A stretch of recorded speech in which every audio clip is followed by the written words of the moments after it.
Okay, तो आज की क्लास में हम लोग फ्रिक्शन जो टॉपिक है हमारा, इसका एक बहुत ही इंपॉर्टेंट टॉपिक होगा, सब टॉपिक, ठीक है। ब्लॉक ऑन ब्लॉक प्रॉब्लम्स की एक ब्लॉक के ऊपर दूसरा ब्लॉक रखा हुआ है, तो उस टाइप के क्वेश्चंस में हमें कैसे प्रोसीड करना होगा, किस तरीके से सोचना होगा, उस कहानी को आज हम लोग सुनने वाले हैं, ठीक है। और ये काफी इंपॉर्टेंट टॉपिक है, तो बहुत ही अच्छे से पढ़ना।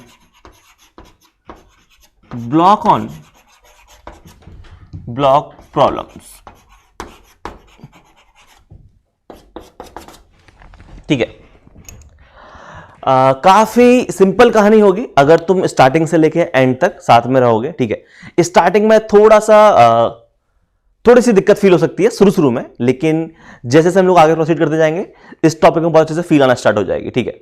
तो ध्यान से सुनना जो भी कहानी है पूरी।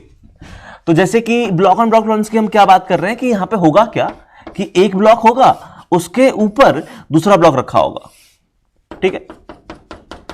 और यहां पे अब कौन कौन से केस पॉसिबल हैं? यहां पे केस पॉसिबल है कि यहां फ्रिक्शन हो, ब्लॉक ए है, एक ब्लॉक बी है, तो ब्लॉक ए और बी के बीच में यहां फ्रिक्शन है और बी और ग्राउंड के बीच में फ्रिक्शन है, यह केस पॉसिबल है। या हो सकता है कि यहां पे सिर्फ यहां फ्रिक्शन हो, नीचे फ्रिक्शन ना हो, यह भी पॉसिबल है। या नीचे फ्रिक्शन हो, यहां फ्रिक्शन ना हो, तो ऐसे बहुत सारे केस पॉसिबल है, ठीक है। तो जो अपने जनरल केस हैं उनके बारे में हम एक एक करके बात करना शुरू करते हैं, ठीक है। तो मैं फर्स्ट केस की बात कर रहा हूं। फर्स्ट केस क्या है? फर्स्ट केस ये है कि लेट्स सपोज यहां पे नीचे वाली सरफेस पे फ्रिक्शन नहीं था, ठीक है, और यहां फ्रिक्शन था, कोई दिक्कत नहीं है। और हम यहां मान लेते हैं, चलो एक एग्जांपल के थ्रू बात कर लेते हैं, तो इसको ले लेते हैं हम 3 kg, इसको ले लेते हैं हम 4 kg, कोई दिक्कत नहीं है।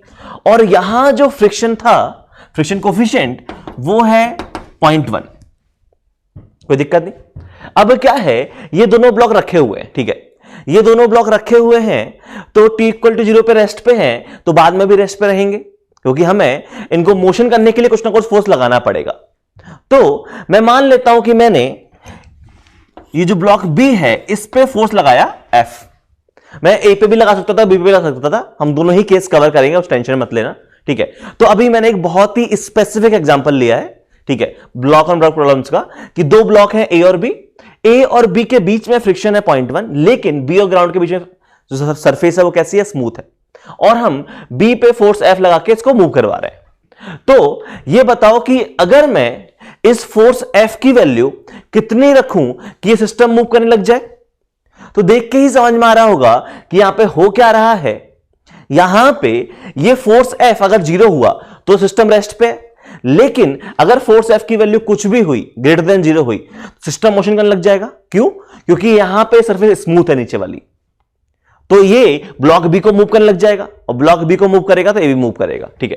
तो अब यहां पे कहानी क्या हो रही है, तो हमने कुछ ना कुछ फोर्स लगाया हुआ है। तो इस पर्टिकुलर एग्जांपल में मैं मान लेता हूं कि मैंने जो फोर्स लगाया है वो लगाया है 14 न्यूटन, ठीक है। अब यहां पे दो केस पॉसिबल है, ठीक है।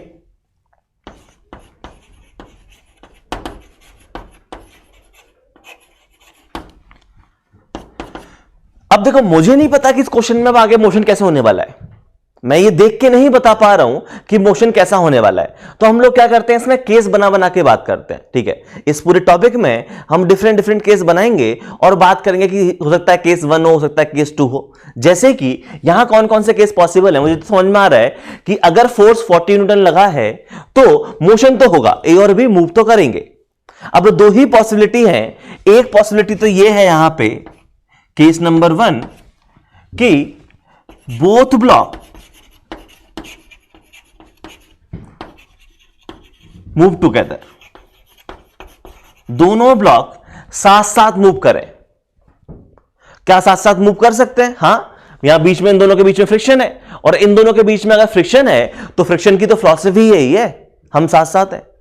तो एक केस तो ये पॉसिबल है कि दोनों ब्लॉक साथ साथ मूव करें, या हो सकता है ये दोनों ब्लॉक साथ साथ मूव ना करें। इन दोनों ब्लॉक्स के बीच में क्या हो रहा हो?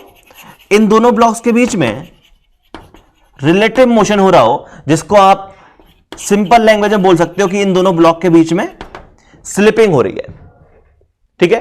एक ब्लॉक दूसरे ब्लॉक के ऊपर स्लिप कर रहा है, ठीक है। तो अब यहां पे हम कौन सा केस है, यहां पे ये केस नंबर 1 है कि केस नंबर 2 है, ये हम कैसे बताएंगे? ठीक है, तो अभी हमने टॉपिक पढ़ना स्टार्ट किया है। ठीक है, अभी हम इतने अच्छे से टॉपिक में कंफर्टेबल नहीं है कि हम डायरेक्टली बता सकें कि केस 1 है कि केस 2 है, लेकिन हां, अगर तुम लेक्चर में बहुत अच्छे से ध्यान देते हो, ठीक है, तो जैसे ही टॉपिक खत्म होगा उसके एंड में तुम ये अच्छे से बता पाओगे कि अगर 2 ब्लॉक ऐसे दिए हुए हैं तो केस 1 होगा कि केस 2 होगा, तुम बिना सॉल्व करे देख के ही बता दोगे। लेकिन अभी हम वो स्टेज पे पहुंचे नहीं है, अभी हम टॉपिक में कंफर्टेबल होना तो बहुत दूर की बात है, टॉपिक स्टार्ट ही नहीं किया, राइट? तो ठीक है, पहले हम इस टॉपिक में थोड़ा कंफर्टेबल होते हैं, इसकी कहानी सुनते हैं। तो अब मैं कहानी सुनाना स्टार्ट कर रहा हूं। तो देखो, मुझे समझ में आ गया कि यहां पे 2 ब्लॉक है ए और बी, एक फोर्स लग रहा है 40 न्यूटन, ठीक है, और उसकी वजह से 2 केस पॉसिबल है कि हां मोशन तो होगा। अब या तो दोनों साथ साथ जाएंगे या फिर हो सकता है इन दोनों के बीच में रिलेटिव स्लिपिंग हो रही हो, मोशन हो रहा हो। ठीक है, अब कौन सा केस पॉसिबल है, कौन सा केस पॉसिबल नहीं है, तो वो हम कैसे देखेंगे? तो देख लो यहां पे कि हमें नहीं पता है, तो हम क्या करते हैं, दोनों केस के बारे में स्टडी करते हैं। हम केस नंबर 1 देखेंगे, केस नंबर 2 भी देखेंगे, और कौन सा केस यहां पे वैलिड है हम उसके बारे में भी बात करेंगे। तो मैं मान लेता हूं कि यहां पे ऐसा हो रहा होता कि दोनों ब्लॉक, बोथ ब्लॉक्स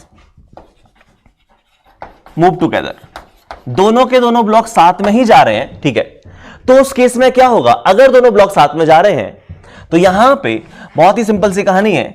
ये है हमारा 3 kg का ब्लॉक, ये है हमारा 4 kg का ब्लॉक, इधर फोर्स लग रहा है 40 न्यूटन।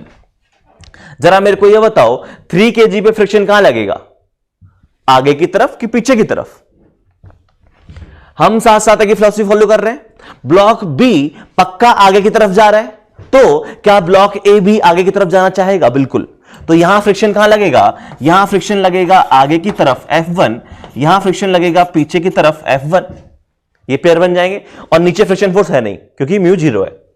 तो यहां पे अगर आप इधर इक्वेशन लिखना चाहोगे तो हम बोल रहे हैं दोनों साथ साथ मूव कर रहे हैं, इसका मतलब A1 और A2 दोनों का एक्सेलरेशन A0 है, दोनों बॉडीज का एक्सेलरेशन A0 है, तो ये भी A0 से आगे जाएगा और ये बॉडी भी A0 से आगे जाएगा। तो अगर मैं इन दोनों के लिए इक्वेशन लिखना चाहूं तो इसके लिए इक्वेशन क्या आ जाएगी, F1 is equal to ma0, और इसके लिए इक्वेशन क्या आ जाएगी, इसके लिए इक्वेशन आ जाएगी 14 माइनस F1, इसकी वैल्यू 4a0। दोनों इक्वेशंस का सम कर दो, सम करोगे तो आ जाएगा 14 इज इक्वल टू 7a0, और a0 की वैल्यू कितनी आ गई, 2 मीटर पर सेकेंड स्क्वायर आ गई। कि दोनों के दोनों ब्लॉक अगर साथ साथ मूव करेंगे तो उनका एक्सेलरेशन होगा 2 मीटर पर सेकेंड स्क्वायर। ठीक है, अब किसी के दिमाग में यह आ सकता है कि सर आपने इतना लंबा क्यों सॉल्व किया, इजी तरीका था सॉल्व करने का। तो बिल्कुल सही है, आपको इतना लंबा सॉल्व नहीं करना, तो आप ये बोल सकते थे कि अगर दोनों ब्लॉक साथ साथ मूव करेंगे तो मैं इस चीज को ऐसे समझ सकता हूं कि दोनों ब्लॉक साथ साथ मूव कर रहे हैं, तो मैंने इसको सिस्टम मान लिया। 3 kg और 4 kg जो है उसको मैं एक सिंगल सिस्टम मान सकता हूं, और सिंगल सिस्टम मान सकता हूं, इस पे फोर्स लग रहा है बाहर की तरफ F, और ये ब्लॉक आगे की तरफ जा रहा है A0 से, तो क्या A0 की वैल्यू है F/7, बोले तो 14/7, 2 मीटर पर सेकेंड स्क्वायर। तो वो फ्रीडम मैंने आपको दी कि आपको इस तरीके से एक्सप्रेशन निकालना है, किस तरीके से एक्सप्रेशन निकालना है वो आपकी फ्रीडम है, आप जैसे करना चाहो। ठीक है, मैंने इस तरीके से क्यों किया, क्योंकि मैं तुम्हें यह बताना चाह रहा था कि यहां फ्रिक्शन किधर लगेगा, आगे लगेगा कि पीछे लगेगा। समझ में आया क्यों किया मैंने? तो यहां फ्रिक्शन आगे लगेगा, वो समझ में आ गया, क्योंकि यहां पे सिस्टम बना के आपको समझ में आ रहा है कि ये पूरा सिस्टम प्लस एक्स एक्स के लॉन्ग जाएगा, आई कैप के लॉन्ग। तो ब्लॉक ए को भी जाना है आई कैप के लॉन्ग, तो ब्लॉक ए किसकी वजह से मोशन कर रहा है, फ्रिक्शन की वजह से मोशन कर रहा है, तो फ्रिक्शन आगे लगा होगा तभी आगे गया होगा।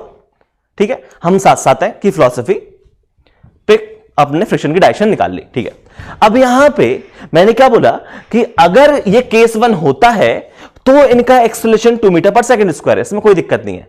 लेकिन सवाल यह है क्या केस 1 होगा कि नहीं होगा, ये तो आपको वैलिडिटी चेक करनी पड़ेगी। तो हम क्या करते हैं, हम यहां पे इस चीज की वैलिडिटी चेक करते हैं कि यहां पे केस 1 है कि केस 2 है इस क्वेश्चन में। तो कैसे चेक करेंगे वैलिडिटी, ठीक है, कि ये वैलिडेट है कि नहीं है। तो ध्यान से सुनना, हम क्या चेक कर रहे हैं वैलिडिटी, कि केस 1 वैलिड है कि नहीं है। तो यहां पे ये बताओ कि अगर दोनों ब्लॉक साथ साथ जा रहे हैं या दोनों ब्लॉक के बीच में स्लिपिंग हो रही है या रिलेटिव मोशन हो रहा है, उसके लिए कौन रिस्पॉन्सिबल है? क्या साथ साथ जाने के लिए फ्रिक्शन रिस्पॉन्सिबल है? अगर फ्रिक्शन नहीं होता तो अकेला बी ब्लॉक मूव कर जाता, ए ब्लॉक रेस्ट पे रहता। मानते हो कि नहीं? तो ये फ्रिक्शन है जो डिसाइड कर रहा है कि साथ साथ जाना है कि रिलेटिव मोशन होना चाहिए। ये चीज समझ में आ रही है? और अगर ये चीज फ्रिक्शन डिसाइड कर रहा है तो फ्रिक्शन ही हमें ये बताएगा कि यहां पे केस 1 है कि केस 2 है। तो आप फ्रिक्शन की वैल्यू देख लो यहां पे। तो अगर मैं यहां पे इक्वेशन नंबर 1 से फ्रिक्शन की वैल्यू निकालूं तो वो थी 3a0, बोले तो 3 इंटू 2 कितना? 6 न्यूटन।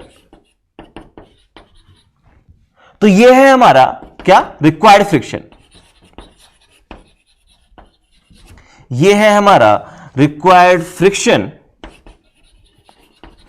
अगर केस नंबर 1 को वैलिड होना है तो रिक्वायर्ड फ्रिक्शन जो आ रहा है वो मेरा आ रहा है कितना? 6 न्यूटन। लेकिन क्या हम 6 न्यूटन अप्लाई कर सकते हैं कि नहीं कर सकते, वो कैसे बताएंगे? तो हम देखते हैं अवेलेबल कितना है हमारे पास। मैक्सिमम कितना फ्रिक्शन हमारे पास अवेलेबल है, जिसको हम आजकल एफ लिमिटिंग बोलते हैं। और एफ लिमिटिंग अगर ध्यान से देखो यहां पे 3 kg के लिए, तो यहां पे F1 लिमिटिंग कितना होगा? तो आपको पता है कि ये है इसका 30 न्यूटन mg, ये लग रहा होगा इस पे नॉर्मल रिएक्शन N1। तो अगर यहां पे F1 लिमिटिंग मैं निकालूं तो F1 लिमिटिंग कितना है? ये है म्यू है 0.1 इंटू n है हमारा 30, कितना है? 3 न्यूटन। हम मैक्सिमम 3 न्यूटन फ्रिक्शन दे सकते हैं, लेकिन जरूरत कितने की है? 6 न्यूटन की। तो केस नंबर 1 को वैलिड होने के लिए, मतलब दोनों को साथ साथ चलने के लिए फ्रिक्शन होना चाहिए 6 न्यूटन, लेकिन हमारे पास कितना है? 3 न्यूटन। तो क्या मैं ये बोल दूं कि यहां पे हमारा जो केस 1 है वो फेल हो गया? केस 1 नहीं होगा, दोनों साथ साथ मूव नहीं करेंगे। चीज समझ में आ गई? ठीक है, तो फिर से रिपीट कर रहा हूं, मैंने क्या किया? मैंने ये किया कि या तो केस 1 की बात की कि दोनों साथ साथ मूव करेंगे, दोनों साथ साथ मूव करेंगे तो ये डिसाइड कौन करता है कि दोनों साथ साथ मूव करेंगे कि नहीं करेंगे? वो डिसाइड करता है फ्रिक्शन। तो मुझे पहले फ्रिक्शन की वैल्यू निकालनी है कि कितना रिक्वायर्ड है दोनों को साथ साथ मूव करने के लिए। तो वो कैसे निकाला? तो फ्रिक्शन निकालने के लिए ऑब्वियस सी बात है आपको एक्सेलरेशन पता होना चाहिए, राइट? तो हमने पहले एक्सेलरेशन निकाला, एक्सेलरेशन की हेल्प से फिर हमने फ्रिक्शन निकाला और बोला कि रिक्वायर्ड फ्रिक्शन 6 न्यूटन है, अब लेवल 3 न्यूटन है। तो ये तो पॉसिबल ही नहीं है। डिमांड कर रहे हो आप 6 की, हम दे ही पा रहे हैं 3, तो ये चीज तो पॉसिबल ही नहीं है। इसका मतलब केस नंबर 1 वैलिड नहीं है। केस नंबर 1 नहीं होगा, दोनों बॉडी साथ साथ मूव नहीं करेंगी। तो फिर क्या होगा? तो फिर यही सिंपल सी कहानी है कि दोनों बॉडीज के बीच में रिलेटिव मोशन हो रहा होगा। और अगर दोनों बॉडीज के बीच में रिलेटिव मोशन हो रहा है तो क्या कहानी है वो भी सुन लेते हैं। तो इसका मतलब केस नंबर 1 वैलिड नहीं है, तो फिर केस नंबर 2 होगा यहां पे। और केस नंबर 2 क्या है कि इन बॉडीज के बीच में रिलेटिव मोशन हो रहा है। ठीक है, रिलेटिव मोशन हो रहा है, इसका मतलब यह है कि अपना ए बॉडी इंडिपेंडेंटली मोशन कर रही है और बॉडी बी अपना इंडिपेंडेंटली मोशन कर रही है। दोनों बॉडीज अपना इंडिपेंडेंट मोशन करेंगी। तो अगर मैं बॉडी ए की बात करूं तो बॉडी ए पे फ्रिक्शन तो लगेगा। अब देखो, अगर रिलेटिव मोशन हो रहा है तो फ्रिक्शन कौन सा लगेगा? स्टैटिक की काइनेटिक? काइनेटिक लगेगा, राइट? और यहां पे सिंस म्यू एस और म्यू के सेम गिवन है तो कितना फ्रिक्शन लग जाएगा? तो हम बोलेंगे यहां पे कि जो फ्रिक्शन लग रहा होगा वो म्यू इंटू एन लग रहा होगा। तो यहां जो फ्रिक्शन लग रहा होगा वो लिमिटिंग लग रहा होगा और उसकी वैल्यू कितनी है? 3 न्यूटन। और इस पे वही 3 न्यूटन फ्रिक्शन पीछे की तरफ लग रहा होगा और ये 14 इस पे एक्स्ट्रा आगे की तरफ हमने फोर्स लगा रखा था। तो अगर मैं बात करूं तो इस बॉडी का एक्सेलरेशन है a1, इस बॉडी का एक्सेलरेशन है a2। यहां से अगर हम a1 की बात करें तो a1 है 3 डिवाइड बाय इसका मास 1 मीटर पर सेकंड स्क्वायर। और अगर हम लोग बात करें a2 की तो a2 कितना है? 14 माइनस 3, 14 माइनस 3 डिवाइडेड बाय इसका मास कितना है? 4। ये कितना आ गया? 11/4 मीटर पर सेकंड स्क्वायर। तो आई होप आप ये कहानी समझ पा रहे हो कि यहां पे इन क्वेश्चंस में जब भी एक ब्लॉक के ऊपर दूसरा ब्लॉक रखा होगा तो हमें इस तरीके से केस बना के बात करनी पड़ेगी। हम डायरेक्टली ये नहीं बता पा रहे हैं कि कौन सा केस बनेगा, लेकिन हां हम केस बनाएंगे, उस केस की वैलिडिटी चेक करेंगे। अगर केस वैलिड हुआ तो हम बोलेंगे केस हो रहा है, अगर वो वैलिड नहीं हुआ तो मतलब वो केस फेल हो गया, तो हम अगले केस की बात करेंगे, अगला केस पॉसिबल होगा। ठीक है, और यहां पे दो ही केस है, तो या तो साथ साथ चलेंगे या साथ साथ नहीं चलेंगे इस पर्टिकुलर टाइप के क्वेश्चंस में। कोई दिक्कत नहीं है। चलो मैं एक और क्वेश्चन करवाता हूं इसी फील्ड का फिर से, ठीक है, और फिर आगे समझते हैं।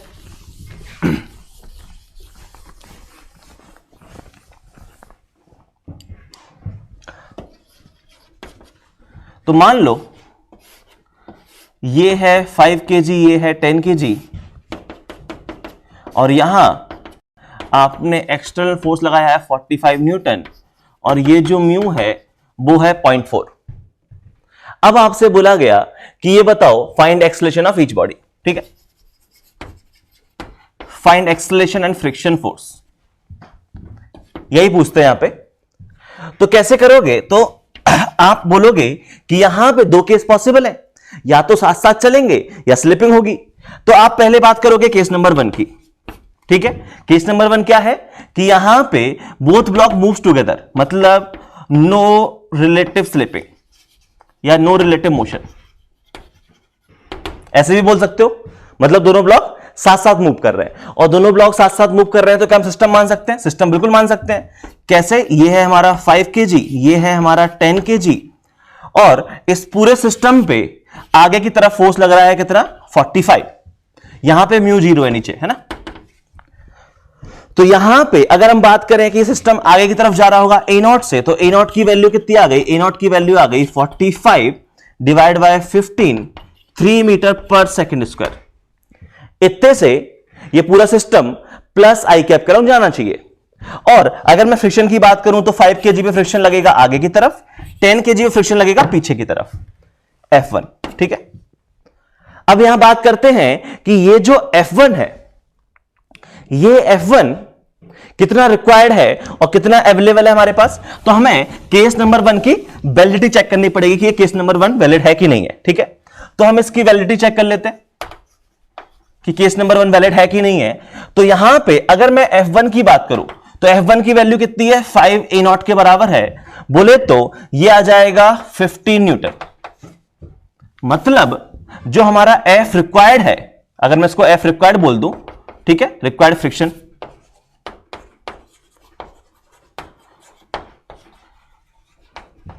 रिक्वायर्ड फ्रिक्शन कितना है हमारा? 15 न्यूटन। और मैक्सिमम अवेलेबल फ्रिक्शन कितना है? तो मैक्सिमम अवेलेबल जो फ्रिक्शन है, जिसको आप F लिमिटिंग बोलते हो, वो कितना है? तो F लिमिटिंग यहां इस केस में कितना आएगा? तो F लिमिटिंग अगर आप निकालना चाहो तो इधर से निकाल लो, वरना मैं इधर अलग से बनाता हूं। ये 5 kg की बात कर रहे हैं, ये 50 ऊपर लगा नॉर्मल रिएक्शन, ये है F1। ठीक है, तो F1 लिमिटिंग कितना हो जाएगा? F1 लिमिटिंग हो जाएगा इसका म्यू इंटू एन। म्यू कितना है? 0.4, एन कितना है? 50, कितना आ गया? 20 न्यूटन। मतलब डिमांड कितने की है? 15 न्यूटन की डिमांड है, 15 न्यूटन की, और हम दे कितना पा रहे हैं? 20 न्यूटन तक हम दे सकते हैं। मतलब इस केस में यहां पे कितना फ्रिक्शन फोर्स लग रहा होगा? 15 हम लगा देंगे। डिमांड 15 की है तो 15 हमने अवेलेबल करवा दिया होगा। तो यहां पे ये वाला केस बिल्कुल वैलिड है। मतलब case number 1, case 1 is possible. मतलब दोनों बॉडीज जो हैं वो इस केस में क्या हो रही होंगी? साथ साथ जा रही होंगी। ये चीज समझ में आई? ठीक है, और यहां पे एक छोटा सा पॉइंट और समझना, जो कि किसी के दिमाग में डाउट आ सकता है, वैसे आना नहीं चाहिए। ठीक है, कि सर ये जो फ्रिक्शन है, ये फ्रिक्शन फोर्स यहां पे आना चाहिए कि नहीं आना चाहिए? क्या सवाल है, मैं वापस पूछता हूं। कोई बच्चा ये पूछ सकता है कि सर ये बॉडी ए और बॉडी बी दोनों के बीच में कोई स्लिपिंग नहीं हो रही, क्योंकि दोनों की दोनों बॉडी क्या है? साथ साथ आगे जा रही है, सेम एक्सेलरेशन से मूव कर रही है। तो जब दोनों बॉडीज के बीच में कोई रिलेटिव स्लिपिंग नहीं हो रही, तो क्या इनके बीच में फ्रिक्शन आना चाहिए? क्या बोलते हो? बिल्कुल आना चाहिए। ठीक है, यहां पे इस केस में ये जो फ्रिक्शन आ रहा है, ये कौन सा है? स्टैटिक फ्रिक्शन है। मैं एक चीज फिर से समझा देता हूं कि फ्रिक्शन फोर्स क्या चाहता है, फ्रिक्शन फोर्स चाहता है दो बॉडीज साथ साथ मूव करें, दो बॉडीज के बीच में रिलेटिव मोशन ना हो, ठीक है। तो यहां पे अगर फ्रिक्शन नहीं आता तो 10 kg मूव कर जाता, 5 kg रेस्ट पे रहता, तो दिक्कत थी। तो फ्रिक्शन तो एक्ट करेगा, ठीक है। अब सवाल यह है कि यहां फ्रिक्शन जो है वो स्टैटिक आएगा कि काइनेटिक आएगा, ये वाला सवाल है। तो याद रखना, अगर किसी के दिमाग में ये पॉइंट है कि स्टैटिक फ्रिक्शन एक्ट कब करता है, स्टैटिक फ्रिक्शन जब एक्ट करता है जब यहां पे दो बॉडीज के बीच में मोशन हो रहा हो, ऐसा कुछ बोलते हैं क्या? नहीं। स्टैटिक फ्रिक्शन कब एक्ट करता है? स्टैटिक फ्रिक्शन तब एक्ट करता है जब दो बॉडीज के बीच में कोई रिलेटिव स्लिपिंग नहीं हो रही हो। टेंडेंसी ऑफ मोशन तो है लेकिन स्लिपिंग नहीं हो रही। तो रिलेटिव मोशन और मोशन अलग अलग चीजें, ये ध्यान से देखो। ये 5 kg मूव कर रहा है, 10 kg मूव कर रहा है, लेकिन दोनों के बीच में कोई रिलेटिव मोशन नहीं है, इसीलिए स्टैटिक फ्रिक्शन है। तो मैं फिर से रिपीट कर रहा हूं, स्टैटिक फ्रिक्शन कब एक्ट करता है? जब दो बॉडीज के बीच में टेंडेंसी ऑफ मोशन हो लेकिन एक्चुअल रिलेटिव मोशन ना हो। यह समझ में आया? रिलेटिव मोशन नहीं होना चाहिए, मोशन तो हो सकता है, उससे हमें कोई दिक्कत नहीं है, रिलेटिव मोशन नहीं होना चाहिए। तो यहां रिलेटिव मोशन नहीं है, दोनों साथ साथ जा रहे हैं, इसलिए स्टैटिक फ्रिक्शन आया है। हां, अगर दोनों के बीच में रिलेटिव मोशन होता तो कौन सा फ्रिक्शन आता? काइनेटिक फ्रिक्शन आता। और जरा सोच के देखो, अगर इस केस में ऐसा होता कि दोनों बॉडीज के बीच में स्लिपिंग होती तो काइनेटिक फ्रिक्शन कितना आता? 20 आता। लेकिन यहां पे दोनों साथ साथ मूव कर रहे हैं तो कौन सा आया है? स्टैटिक आया है। और क्या स्टैटिक की वैल्यू 0 से लेकर 20 के बीच में कुछ भी सकती है? बिल्कुल। और वो इस सवाल में हुआ भी तो है। हमारा आंसर 15 आया है, तो 0 से लेकर 20 के बीच तो आंसर आया है। तो इसमें कंफ्यूज मत होना। तो मैं यहां पे क्या पॉइंट मैंने बताया, फिर से रिपीट कर दिया मैंने, कि ये जो फ्रिक्शन है वो कौन सा है? हमारा स्टैटिक फ्रिक्शन है। और स्टैटिक फ्रिक्शन कब लगता है? जब दो बॉडीज के बीच में कोई रिलेटिव मोशन ना हो रहा हो, ठीक है। तो यहां पे हमने स्टैटिक फ्रिक्शन लगाया, उसकी वैल्यू कितनी है? उसकी वैल्यू है हमारा 15 न्यूटन। तो अगर मैं इस केस का आंसर बोलूं कि यहां पर दोनों बॉडीज कितने से मूव कर रही हैं, तो हम ये बोल सकते हैं कि दोनों के दोनों बॉडीज, ठीक है, acceleration of body 1 and acceleration of body 2 is कितना आया था? 3 मीटर पर सेकेंड स्क्वायर। एंड आपका जो फ्रिक्शन फोर्स लग रहा है वो स्टैटिक है, और स्टैटिक में कितनी वैल्यू है उसकी? 15 न्यूटन। ये सवाल का आंसर है। आज होगी सारी कहानी समझ में आ गई होगी, ठीक है। अब मैं ऐसे ही 2-3 क्वेश्चन तो मैं सॉल्व करने के लिए दे रहा हूं, जहां पे यही वैरायटी होगी। क्वेश्चन इसी टाइप का होगा कि ब्लॉक 1 है, ब्लॉक 2 है, बीच में फ्रिक्शन है और फोर्स लगाया होगा मैंने। फोर्स नीचे लगा दूं, ऊपर लगा दूं, या एक ऊपर लगा दूं, एक नीचे लगा दूं, ऐसे कुछ केसेस पॉसिबल होंगे। तो आपको वही करना है हर एक क्वेश्चन में कि 2 केस पॉसिबल है, या तो रिलेटिव मोशन होगा या फिर रिलेटिव मोशन नहीं होगा। अगर दोनों साथ साथ जाएंगे तो देख लो वो वाला केस पॉसिबल है कि नहीं है, या दोनों स्लिप कर रहे हैं तो वो देख लो वो वाला केस पॉसिबल है कि नहीं है। 2 ही केस बनते हैं इस पर्टिकुलर केस में, ठीक है। तो मैं क्वेश्चन लिख रहा हूं, आपको सॉल्व करना है। ओके, सामने मैंने 6 क्वेश्चन लिखे हुए हैं, ठीक है। यहां पे हर टाइप की वैरायटी के क्वेश्चंस हैं कि लेकिन हर एक केस कॉमन केस है, ठीक है। 6 के 6 क्वेश्चन देखोगे, यहां पे क्या है? ब्लॉक ए और ब्लॉक बी, 2 ब्लॉक गिवन है, और नीचे वाली जो सरफेस है वहां फ्रिक्शन नहीं है, सिर्फ उन दोनों ब्लॉक के बीच में फ्रिक्शन है। हर एक केस में यही है, ठीक है। तो हम इस वाले केस की बात कर रहे हैं। अब यहां पे 2 पॉसिबिलिटी थी, या एक्चुअली मोर देन 2 पॉसिबिलिटीज है फोर्स लगाने की, कि यहां फोर्स कैसे लगा रहे हो, ठीक है। तो यहां हो सकता है कि फोर्स आपने नीचे वाले ब्लॉक पे लगाया हो, ठीक है, या हो सकता है फोर्स आपने ऊपर वाले ब्लॉक पे लगाया हो, या हो सकता है फोर्स आपने दोनों ही ब्लॉक पे लगाया हो, ठीक है। अब अपोजिट डायरेक्शन में लगाया कि सेम डायरेक्शन में लगाया, उससे कोई दिक्कत नहीं है, दोनों ब्लॉक फोर्स लगाया है। तो इस टाइप की वेराइटीज पॉसिबल है क्वेश्चंस में। तो 6 क्वेश्चन दिए गए हैं और सॉल्व करने के लिए आपको टाइम मिलेगा 10 से 15 मिनट। इज्जत के साथ सॉल्व करो, वही तरीका है, केस बनाओ। अगर केस पॉसिबल होगा तो ठीक है, पॉसिबल नहीं है तो फेल हो जाएगा, तो दोनों के बीच में रिलेटिव स्लिपिंग स्टार्ट हो जाएगी, तो उनके बारे में आपको बात करनी है, ठीक है। तो 6 क्वेश्चन है, सॉल्व करने का टाइम मिलेगा 15 मिनट। फटाफट सॉल्व करो।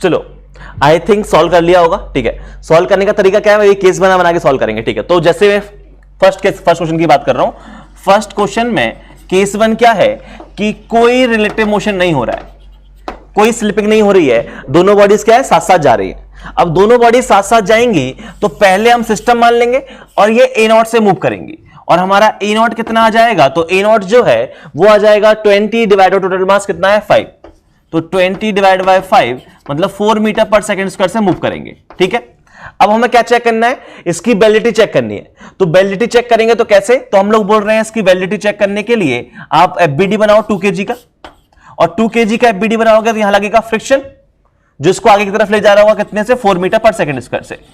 तो यहां पे ये जो फ्रिक्शन की वैल्यू आ गई वो कितनी आ गई, 8 न्यूटन आ गई, F इक्वल्स टू ma। तो ये तो है हमारा F रिक्वायर्ड, ये तो हमारा रिक्वायर्ड फ्रिक्शन है। ठीक है, अब अवेलेबल फ्रिक्शन कितना है, तो हम लोग अगर मैं बात करूं, मैं F लिमिटिंग की बात करूं कि हमारे पास F लिमिटिंग कितना है, तो F लिमिटिंग इस केस में कितना आ जाता, ध्यान से देखो, म्यू इंटू एन, म्यू है 0.5, एन आ जाएगा यहां पे 20, तो ये कितना आ जाएगा, ये हमारा आ जाएगा 10 न्यूटन।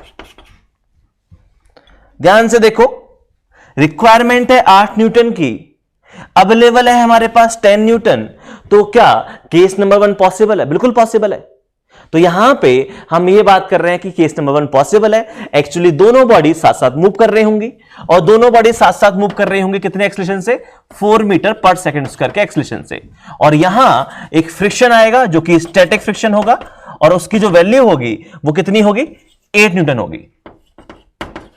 ये समझ में आ गया। तो एक्सीलरेशन है 4 मीटर पर सेकंड स्क्वायर, दोनों बॉडीज का साथ साथ जा रही है, और फ्रिक्शन फोर्स है 8 न्यूटन, कोई दिक्कत नहीं। ठीक है, अच्छा अब हम लोग बात कर रहे हैं नेक्स्ट क्वेश्चन के बारे में, उसके बारे में बात सुनते हैं। तो तरीका आई थिंक समझ में आ रहा होगा कि काफी सिंपल सी कहानी है भाई, प्रोसेस है, बार बार केस बनाओ और रिपीट करो, केस बनाओ रिपीट करो।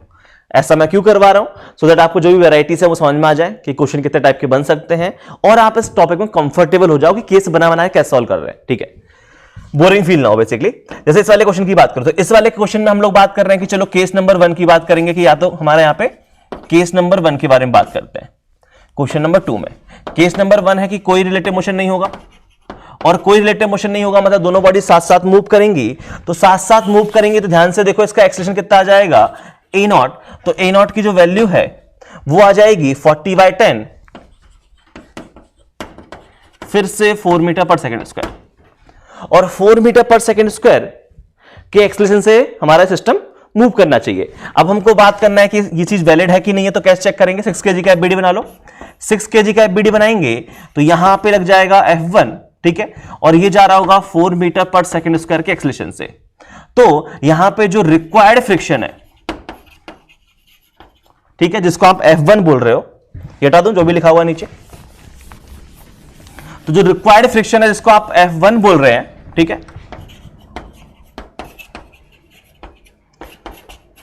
उसकी जो वैल्यू आ रही है वो कितनी आ रही है, 24 न्यूटन। और हमारे पास F लिमिटिंग कितना अवेलेबल है, तो हमने बोला म्यू कितना था, 0.2 था, N कितना है, 60 है, वो अवेलेबल है हमारे पास 12 न्यूटन, कोई दिक्कत नहीं है।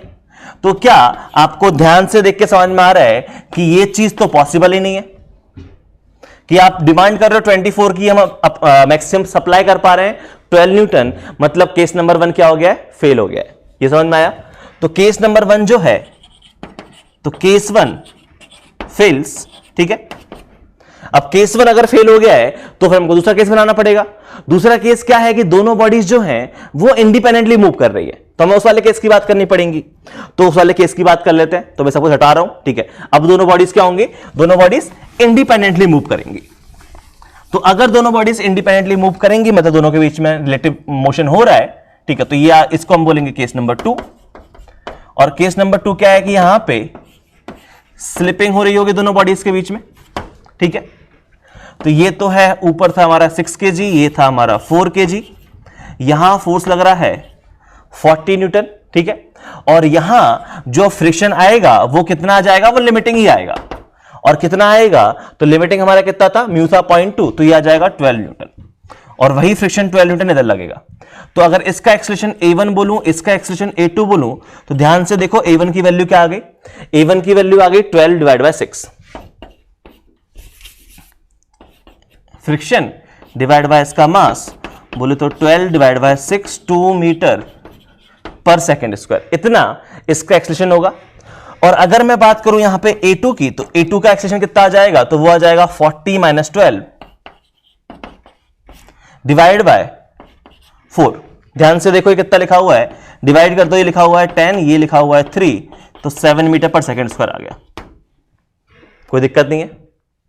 तो इस तरीके से हम इस क्वेश्चन को सॉल्व कर रहे हैं। तो फ्रिक्शन कितना आया, 12 न्यूटन आया। एक्सेलरेशन ऑफ बॉडी 1 कितना है, 2 मीटर पर सेकेंड स्क्वायर। बॉडी 2 कितना है, 7 मीटर पर सेकेंड स्क्वायर। ये चीज समझ में आ रही है, काफी सिंपल कहानी है, कोई दिक्कत नहीं है, ठीक है। हाँ, ऐसे ही हम आगे बढ़ते हैं। तो देखो हर एक में वही केस बना बना के सॉल्व करना होगा। तो जैसे अगले क्वेश्चन में अगर मैं बात करूं, तो अगले क्वेश्चन में यहां पे ये केस वैलिड हुआ कि नहीं हुआ, ठीक है, तो वो हम लोग देख लेते हैं। एक्चुअली केस वैलिड नहीं होगा, यहां पे केस नंबर 1 फेल हो गया होगा, ठीक है। तो यहां पे क्या कहानी है, केस 1 की बात कर रहे हैं कि बोथ बॉडीज मूव टुगेदर, और अगर दोनों बॉडी साथ साथ जा रही हैं तो यहां पे कोई रिलेटिव मोशन नहीं हो रहा है बेसिकली। इसका मतलब अगर इसको सिस्टम मान लूं मैं, ठीक है, तो एक्सेलरेशन कितना है, तो जो a0 है आगे की तरफ एक्सेलरेशन, वो है हमारा 15/5 3 मीटर पर सेकेंड स्क्वायर की। और जो हमारा रिक्वायर्ड फ्रिक्शन आएगा, क्योंकि हमें वैलिडिटी चेक करनी है, तो रिक्वायर्ड फ्रिक्शन के लिए हमने 2 kg का एफबीडी बना लिया था, ठीक है, बना लेते हैं, इसलिए 2 kg है हमारा। तो 2 kg का एफबीडी बनाएंगे, तो 2 kg का बना लो, 3 kg का बना लो, वो आपकी इच्छा है, ठीक है, उससे कोई दिक्कत नहीं। आप फ्रिक्शन निकाल कहां से रहे हो, तो चलो मैं 3 kg का बनाऊं, ज्यादा आसान है, ठीक है, बाकी आपकी इच्छा थी, तो मैंने 2 kg का ही बना लिया कि इधर लग रहा था हमारा 15 न्यूटन। अब मेरे को बताओ यहां फ्रिक्शन कैसे एक्ट करेगा। तो देखो पूरा सिस्टम जो है वो आई कैप के लॉन्ग जा रहा है, कितने से, 3 मीटर पर सेकेंड स्क्वायर से। तो 2 kg को तो आगे ले जाने वाला 50 न्यूटन है, इस 3 kg को प्लस एक्स एक्सिस के लॉन्ग कौन ले जा रहा होगा, फ्रिक्शन। तो ऑब्वियस सी बात है 3 kg पे फ्रिक्शन लगेगा आगे की तरफ, तो 2 kg पे लगेगा पीछे की तरफ। ये चीज समझ में आई, क्या बोला मैंने, हम साथ साथ है, फिलॉसफी है। 2 kg जा रहा है प्लस आई कैप के लॉन्ग, तो 3 kg को भी जाना है प्लस आई कैप के लॉन्ग, कौन लेके जाएगा उसको, फ्रिक्शन लेके जाएगा, तो फ्रिक्शन लगेगा प्लस आई कैप के लॉन्ग। तो 2 kg पे लगेगा माइनस आई कैप के लॉन्ग, और 3 kg पे लगेगा प्लस आई कैप के लॉन्ग, ठीक है। तो यहां पे रिक्वायर्ड फ्रिक्शन की अगर मैं बात करूं, और पार्टिकल कितने से जा रहा है, आगे की तरफ जा रहा है 3 मीटर पर सेकेंड स्क्वायर से, तो इसके लिए क्वेश्चन आ जाएगी 15 - F1, इसकी वैल्यू 2 × 3 6। तो यहां से F1 जो रिक्वायर्ड फ्रिक्शन है वो कितना आ गया, तो यहां से F1 जो आ गया है हमारा, यह आ गया 15 - 6 9 न्यूटन, ठीक है। 9 न्यूटन हम फ्रिक्शन चाहते हैं, और हमारे पास अवेलेबल फ्रिक्शन कितना है, तो ये देख लेते हैं मैक्सिमम अवेलेबल फ्रिक्शन कितना है, जिसको आप बोलते हो F लिमिटिंग, ठीक है। और F लिमिटिंग कितना है यहां पे, तो F लिमिटिंग कितना आ जाएगा, म्यू × n आ जाएगा। म्यू कितना है 0.4, n कितना है 20, तो ये कितना आ जाएगा 8 न्यूटन। डिमांड की है हमसे 9 न्यूटन की, और हमारे पास अवेलेबल है 8 न्यूटन, तो क्या दोनों साथ साथ चल पाएंगे, नहीं। ये समझ में आया ना, फ्रिक्शन चाहता है दोनों चीजें साथ साथ चलें, लेकिन फ्रिक्शन की भी एक औकात है, एक लिमिट है। तो फ्रिक्शन अगर डिमांड यहां पे डिमांड आती रिक्वायर्ड फ्रिक्शन की 8 न्यूटन या 8 न्यूटन से कम, तो साथ साथ चल लेते, लेकिन ये इसकी औकात के बाहर है 9 न्यूटन, तो क्या होगा, दोनों बॉडी सेपरेट मूव करेंगी। मतलब केस नंबर 1 क्या हो गया, फेल हो गया। ये समझ में आया। तो यहां से क्या समझ में आ गया कि केस नंबर 1 जो है वो हमारा फेल हो गया, और केस नंबर 1 फेल हो गया, तो अब क्या है, अब दोनों बॉडी साथ साथ मूव नहीं करेंगी, अलग अलग मूव करेंगी।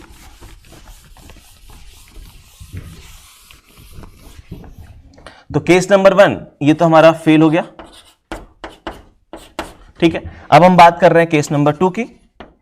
केस नंबर 2 क्या है कि यहां पे इनके बीच में रिलेटिव मोशन हो रहा होगा, स्लिपिंग हो रही होगी, ठीक है, मतलब दोनों बॉडीज अपना इंडिपेंडेंटली अलग से मूव कर रहे होंगे।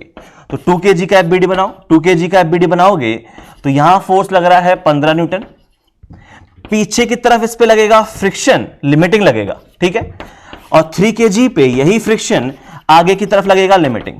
और कितना फ्रिक्शन है, 8 न्यूटन फ्रिक्शन है, तो ये पीछे भी कितना लगा, इस पे 8 लगा। तो इसका एक्सेलरेशन a1 3 kg का एक्सेलरेशन A2, यहां से आंसर्स लिखोगे तो A1 कितना आ जाएगा, A1 आ जाएगा 15 माइनस 8 डिवाइड बाय 2, कितना आ गया ये तुम्हारा बन जाएगा 7/2। और अगर मैं बात करूं इसके एक्सेलरेशन की तो A2 कितना आ जाएगा, A2 आ जाएगा 8 डिवाइडेड बाय इसका मास 3, 8/3 मीटर पर सेकेंड स्क्वायर। और फ्रिक्शन कितना है, फ्रिक्शन है हमारा 8 न्यूटन यहां पे, ठीक है। कौन सा फ्रिक्शन है, काइनेटिक फ्रिक्शन है, क्योंकि दोनों के बीच में यहां पे रिलेटिव मोशन आना स्टार्ट हो गया, कोई दिक्कत नहीं है। तो हमने ये केस भी सॉल्व कर लिया। सिमिलरली हम बाकी केस भी सॉल्व कर लेंगे, बाकी क्वेश्चंस बेसिकली, बट उससे पहले हम थोड़ा साफ कर लेते हैं इस जगह को। हाँ,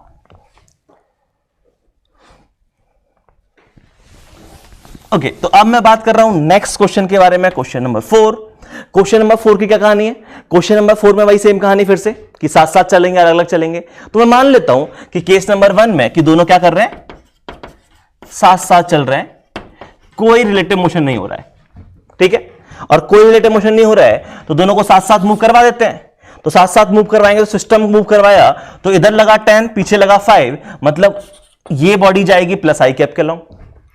तो प्लस आई कैप के लॉन्ग जाएगी तो ए नॉट की वैल्यू कितनी है, वो है 10 माइनस 5 डिवाइड बाय मास 5, ठीक है। तो कितना आ गया ये 1 मीटर पर सेकेंड स्क्वायर, कोई दिक्कत नहीं है। अब हमें बात करनी है कि ये चीज वैलिड है कि नहीं, तो कैसे चेक करेंगे, तो रिक्वायर्ड फ्रिक्शन निकाल लेते हैं। तो रिक्वायर्ड फ्रिक्शन निकाल लेते हैं कैसे, 2 kg का एफबीडी बना लो, किसी का भी एफबीडी बना लो, आपकी इच्छा थी। तो मैंने 2 kg का एफबीडी बनाया, इस तरफ मैंने लगाया 5 न्यूटन फोर्स, ठीक है। और ये जो है वो इस तरफ जा रहा है ए नॉट से। तो ये बताओ फ्रिक्शन कहां लगेगा 2 kg पे, प्लस आई कैप माइनस आई कैप। देख के समझ में आ रहा है कि 2 kg पे फोर्स लग रहा है पीछे की तरफ, लेकिन फिर भी ये जा रहा है प्लस आई कैप के लॉन्ग। तो ऑब्वियस सी बात है कि यहां जो फ्रिक्शन फोर्स लगेगा वो कहां लगेगा, वो लगेगा हमारा आगे की तरफ। तो यहां फ्रिक्शन फोर्स लग जाएगा आगे की तरफ, यहां लग जाएगा पीछे की तरफ, ठीक है। और अगर मैं बात करूं फ्रिक्शन फोर्स की वैल्यू क्या है, तो इक्वेशन लिख लो। तो इक्वेशन क्या आ जाएगी, F1 माइनस 5, इसकी वैल्यू मास इंटू एक्सेलरेशन, और ए नॉट अभी हमने निकाला है 1 है, ठीक है। तो यहां से F1 कितना आ गया, F1 आ गया हमारा 7 न्यूटन। ये हमारा रिक्वायर्ड है, ठीक है, इतना हमारी रिक्वायरमेंट है। क्या हम ये इतना फ्रिक्शन अवेलेबल करवा पा रहे हैं, तो देख लेते हैं अवेलेबल फ्रिक्शन कितना है हमारे पास। तो अवेलेबल मैक्सिमम फ्रिक्शन की अगर मैं बात करूं एफ लिमिटिंग, ठीक है, तो वो कितना है, वो आ जाएगा म्यू इंटू एन। म्यू कितना है 0.4, एन कितना है 20, ये आ जाएगा 8 न्यूटन। 8 न्यूटन अवेलेबल है, डिमांड है 7 न्यूटन की। तो क्या ये केस पॉसिबल है, हाँ बिल्कुल पॉसिबल है, कोई दिक्कत ही नहीं है। फ्रिक्शन की फिलोसफी हम साथ साथ हैं, वो चेक करता है अपनी औकात के अंदर है कि नहीं, लिमिट के अंदर है कि नहीं, बिल्कुल लिमिट के अंदर है तो बिल्कुल पॉसिबल है। तो होगा क्या, यहां पे दोनों बॉडीज मूव करेंगी ए नॉट से, जो कि है 1 मीटर पर सेकेंड स्क्वायर, और ये जो फ्रिक्शन है वो आ जाएगा कितना 7 न्यूटन। कौन सा है, स्टैटिक या काइनेटिक, स्टैटिक फ्रिक्शन आएगा। ये समझ में आया, क्योंकि दोनों बॉडीज के बीच में रिलेटिव मोशन नहीं हो रहा है, तो ये फ्रिक्शन स्टैटिक है। और कितनी वैल्यू है इसकी 7 न्यूटन। आई थिंक सब कुछ समझ में आ रहा है, ठीक है। तो अभी तक ये चीज क्लियर हो गई है कि कुछ नहीं है, केस बनाओ और सॉल्व करो, केस बनाओ और सॉल्व करो, बहुत ही सिंपल सी कहानी चल रही है, ठीक है। मैं आगे बढ़ाता हूं कहानी को अगले क्वेश्चन के लिए। तो अगले में हम लोग बात कर रहे हैं कि ये दोनों बॉडीज साथ साथ मूव कर रहे होंगे, ठीक है। Question number 5। तो अगर ये दोनों बॉडी साथ साथ मूव कर रही हैं तो यहां पे कितना आ जाएगा ए नॉट, तो ए नॉट आ जाएगा वो आ जाएगा 30 minus 5 divide by total mass है 5 kg 5 मीटर पर सेकेंड स्क्वायर। और अब मुझे वैलिडिटी चेक करनी है कि ये चीज पॉसिबल है कि नहीं। तो निकाल लेते हैं रिक्वायर्ड फ्रिक्शन कितना है, किसी भी एक बॉडी का एफबीडी बना लो। मैं एफबीडी बना लेता हूं फिर से 2 kg का। 2 kg का एफबीडी बनाया, पीछे की तरफ लगा 5 न्यूटन, और ये बॉडी आगे की तरफ जा रही है 5 मीटर पर सेकेंड स्क्वायर से। तो देख के ही समझ में आ रहा होगा यहां फ्रिक्शन फोर्स लगेगा आगे की तरफ। तो 2 kg पे फ्रिक्शन फोर्स आगे की तरफ, 3 kg पे फ्रिक्शन फोर्स पीछे की तरफ। ये समझ में आया। और अगर यहां पे इक्वेशन लिखना चाहो तो ये आ जाएगा F1 माइनस 5, ठीक है। F1 माइनस 5, इसकी वैल्यू कितनी आ गई 10 आ गई। तो यहां से F1 कितना आ गया, F1 आ गया हमारा 15 न्यूटन। इतना हमारा रिक्वायरमेंट है। अवेलेबल कितना है फ्रिक्शन जो मैक्सिमम अवेलेबल फ्रिक्शन है वो देख लेते हैं, एफ लिमिटिंग जिसको अपन बोलते हैं। एफ लिमिटिंग कितना आ जाएगा, म्यू इंटू एन 0.5 इंटू 20, ये आ जाएगा 10 न्यूटन। 10 न्यूटन अवेलेबल है, डिमांड है 50 न्यूटन की। क्या ये केस पॉसिबल है? नहीं, केस पॉसिबल ही नहीं है। तो यहां पे हम बोलेंगे कि जो केस 1 है वो हो जाएगा हमारा फेल।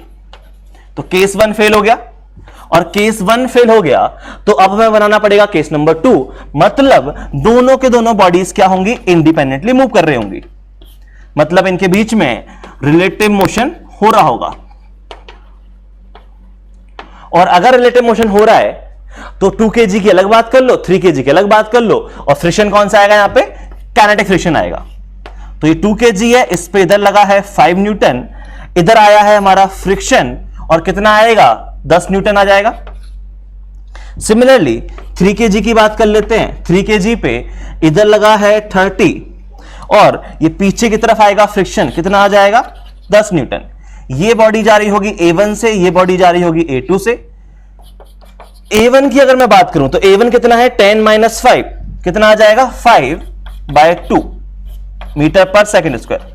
और अगर मैं बात करूं यहां पे A2 की, तो A2 कितना है, ये आ जाएगा 30 - 10 20, तो A2 आ जाएगा 20/3 मीटर पर सेकेंड स्क्वायर। ये इस पर्टिकुलर क्वेश्चन का आंसर है कि यहां पे इन बॉडीज के बीच में हो रहा है रिलेटिव मोशन, तो फ्रिक्शन लग रहा है काइनेटिक, जिसकी वैल्यू है 10, ये मूव कर रहा है 5/2 से, और ये मूव कर रहा है 20/3 से। कोई दिक्कत नहीं है, ठीक है।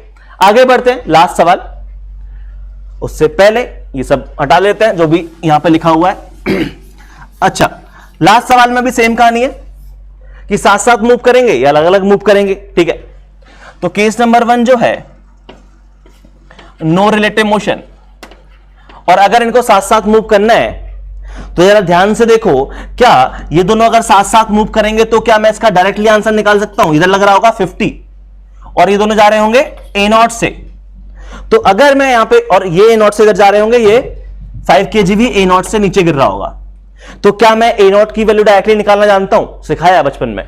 यहां पे A0 आपका आ जाएगा directly 50 divide by total mass कितना है, 10 kg, 5 मीटर पर सेकेंड स्क्वायर से ये पूरा का पूरा सिस्टम मूव करना चाहिए, अगर 2 kg और 3 kg के बीच में स्लिपिंग नहीं होती तो। अब मुझे चेक करना है कि ऐसा हो रहा है कि नहीं हो रहा, तो कैसे चेक करेंगे, तो निकाल लेते हैं रिक्वायर्ड फ्रिक्शन कितना है ऐसा होने के लिए। तो 2 kg का एफबीडी बनाता हूं मैं, 2 kg का एफबीडी बनाता हूं। 2 kg आगे की तरफ जा रहा है 5 मीटर पर सेकेंड स्क्वायर से, तो फ्रिक्शन कहां लग रहा होगा, इस पे फ्रिक्शन लग रहा होगा प्लस आई कैप के अलाउंग, तो यहां फ्रिक्शन लग रहा होगा प्लस आई कैप के अलाउंग, यहां फ्रिक्शन लगेगा माइनस आई कैप के अलाउंग। अब जरा ध्यान से देखो कि यहां फ्रिक्शन लग रहा है प्लस आई कैप के अलाउंग, और कोई फोर्स नहीं है, नहीं, तो यहां पे F1 जो रिक्वायर्ड फ्रिक्शन है, F1 उसकी वैल्यू कितनी आ गई, मास इंटू एक्सेलरेशन 10 न्यूटन। ये समझ में आया, 2 × 5 10 आ गया। अवेलेबल कितना है पूछते हैं भाई। तो जो अवेलेबल फ्रिक्शन है, फिर से दिक्कत हो गई हमारे साथ क्योंकि अवेलेबल कम है। अवेलेबल फ्रिक्शन की जो मैक्सिमम वैल्यू है एफ लिमिटिंग, वो कितना है, वो है म्यू इंटू एन, बोले तो 8 न्यूटन।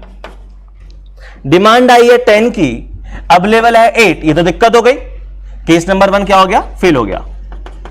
मतलब ये दोनों बॉडीज जो हैं वो अलग अलग मूव कर रही होंगी, इनके बीच में रिलेटिव स्लिपिंग हो रही होगी। तो अब यहां पे केस नंबर 2 है, और केस नंबर 2 क्या है कि यहां पे रिलेटिव मोशन हो रहा होगा, ठीक है। और रिलेटिव मोशन हो रहा है तो आप होगा क्या कि ये जो 2 kg है, ये 2 kg अलग मूव करेगा, और ये जो सिस्टम था 3 kg का, ये पुली और ये 5 kg, ये एक साथ मूव करेगा। ये चीज समझ में आ रही है, ये मूव करेगा कुछ A1 से, और ये सिस्टम पूरा मूव करेगा A2 से। फ्रिक्शन यहां पे कौन सा आएगा, काइनेटिक आएगा, तो यहां फ्रिक्शन लग जाएगा आगे की तरफ, कितना लग जाएगा, काइनेटिक कितना है हमारा 8, और यहां पीछे की तरफ लग जाएगा कितना 8, और यहां इसका खुद का mg है 50। तो ध्यान से देखो, अगर मैं यहां पे A1 की वैल्यू लिखना चाहूं तो क्या A1 की वैल्यू आ जाएगी 8 डिवाइड बाय 2, 8 डिवाइड बाय 2 कितना है 4 मीटर पर सेकेंड स्क्वायर। और अगर मैं बात करना चाहूं इसके बारे में तो इसका एक्सटेंशन कितना है यहां पे A2, दोनों साथ साथ जा रहे हैं, तो ये है 50 minus 8, 50 minus 8 divide, total mass कितना है हमारा 8 है, तो ये कितना आ गया, ये आ गया आपका 42 डिवाइड बाय 8। ये समझ में आया, कोई दिक्कत नहीं है। तो इतना एक्सेलरेशन से हमारी बॉडी मूव कर रही होगी। तो आई थिंक ये कहानी समझ में आ गई बहुत अच्छे से, ठीक है। तो चलो काफी अच्छी बात है, ये चीज समझ में आ गई है तो कि हम केस बना बना के कैसे सॉल्व कर रहे हैं। अब सवाल क्या है, अब सवाल ये है कि अगर मैं यहां पे ये केस बना बना के सॉल्व ना करना चाहूं तो क्या कोई और तरीका है? देखो अब मैं कंफर्टेबल हो गए होंगे, अभी तक तुमने 6 क्वेश्चन किए, ठीक है, और तुम इसमें कंफर्टेबल हो गए होंगे केस बना बना के कैसे सॉल्व करते हैं। इस पर्टिकुलर टाइप के क्वेश्चन में 2 ही केस पॉसिबल है, स्लिपिंग होगी या नहीं होगी, ठीक है। तो अब सवाल यह है कि क्या इस चीज को सॉल्व करने का कोई और डायरेक्ट तरीका है? क्या मैं क्वेश्चन देखते ही बोल पाता कि केस नंबर 1 वैलिड है कि केस नंबर 2 वैलिड है, ठीक है। तो जवाब है जी हां, आप इस चीज को लॉजिकली भी सॉल्व कर सकते हो। कैसे सॉल्व करेंगे अभी बात करने वाला हूं। तो अब हम इसी टाइप के क्वेश्चंस की देखेंगे लॉजिकल अप्रोच, कि अगर मुझे केस नहीं बनाने होते तो मैं क्या करता। ऐसा नहीं है केस नहीं बनेंगे, केस तो अभी भी बनेंगे, बट ये फायदा है कि आपको इतना लंबा, जैसे केस नंबर 1 फेल हो गया यहां पे, तो आपको ये पूरा इतना लंबा सॉल्व करने की जरूरत नहीं है, आपको देख के ही समझ में आ जाएगा, ठीक है। आप लॉजिकली कैलकुलेशन कर लोगे दिमाग में और आपको देख के ही समझ में आ जाएगा कि केस नंबर 1 फेल हो चुका है यहां पे, ठीक है। तो कैसे करते हैं वो चीज मैं अभी सिखा रहा हूं। तो पहले हम पूरा साफ करते हैं, फिर उसके बाद बात करेंगे आगे।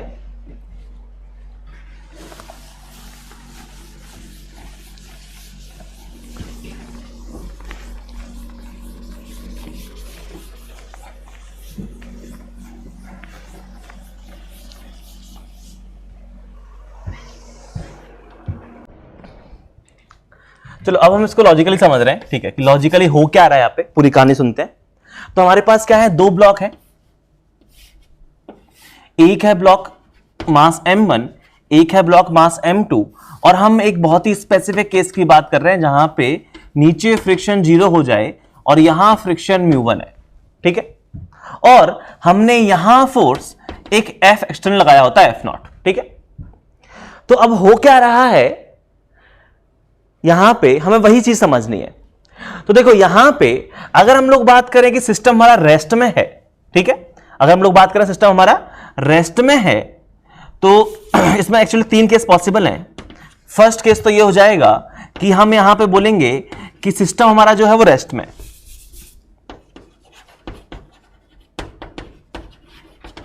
वो केस कब पॉसिबल है, तो वो तो तभी पॉसिबल है only when this F is 0। अगर ये F0 होगा तो हमारा सिस्टम रेस्ट पे रहेगा, अगर इस F की वैल्यू कुछ भी हुई तो हमारा सिस्टम मूव करने लग जाएगा। ये चीज समझ में आती है, ठीक है। तो हम बोल रहे हैं कि चलो ठीक है, सिस्टम हमारा क्या है, मोशन कर रहा है, ठीक है, सिस्टम इज इन मोशन। तो सिस्टम का मतलब है हम ब्लॉक ए ब्लॉक बी की बात कर रहे हैं, 2 ब्लॉक है, इसका नाम ए है, इसका नाम बी है। तो अगर हमारा ये सिस्टम मोशन में है तो यहां पे 2 केस पॉसिबल थे। यहां पे एक तो हमने बोला कि केस नंबर 1 क्या है, केस नंबर 1 ये है कि बोथ ब्लॉक्स मूव टुगेदर, कि दोनों के दोनों ब्लॉक साथ साथ मूव करेंगे।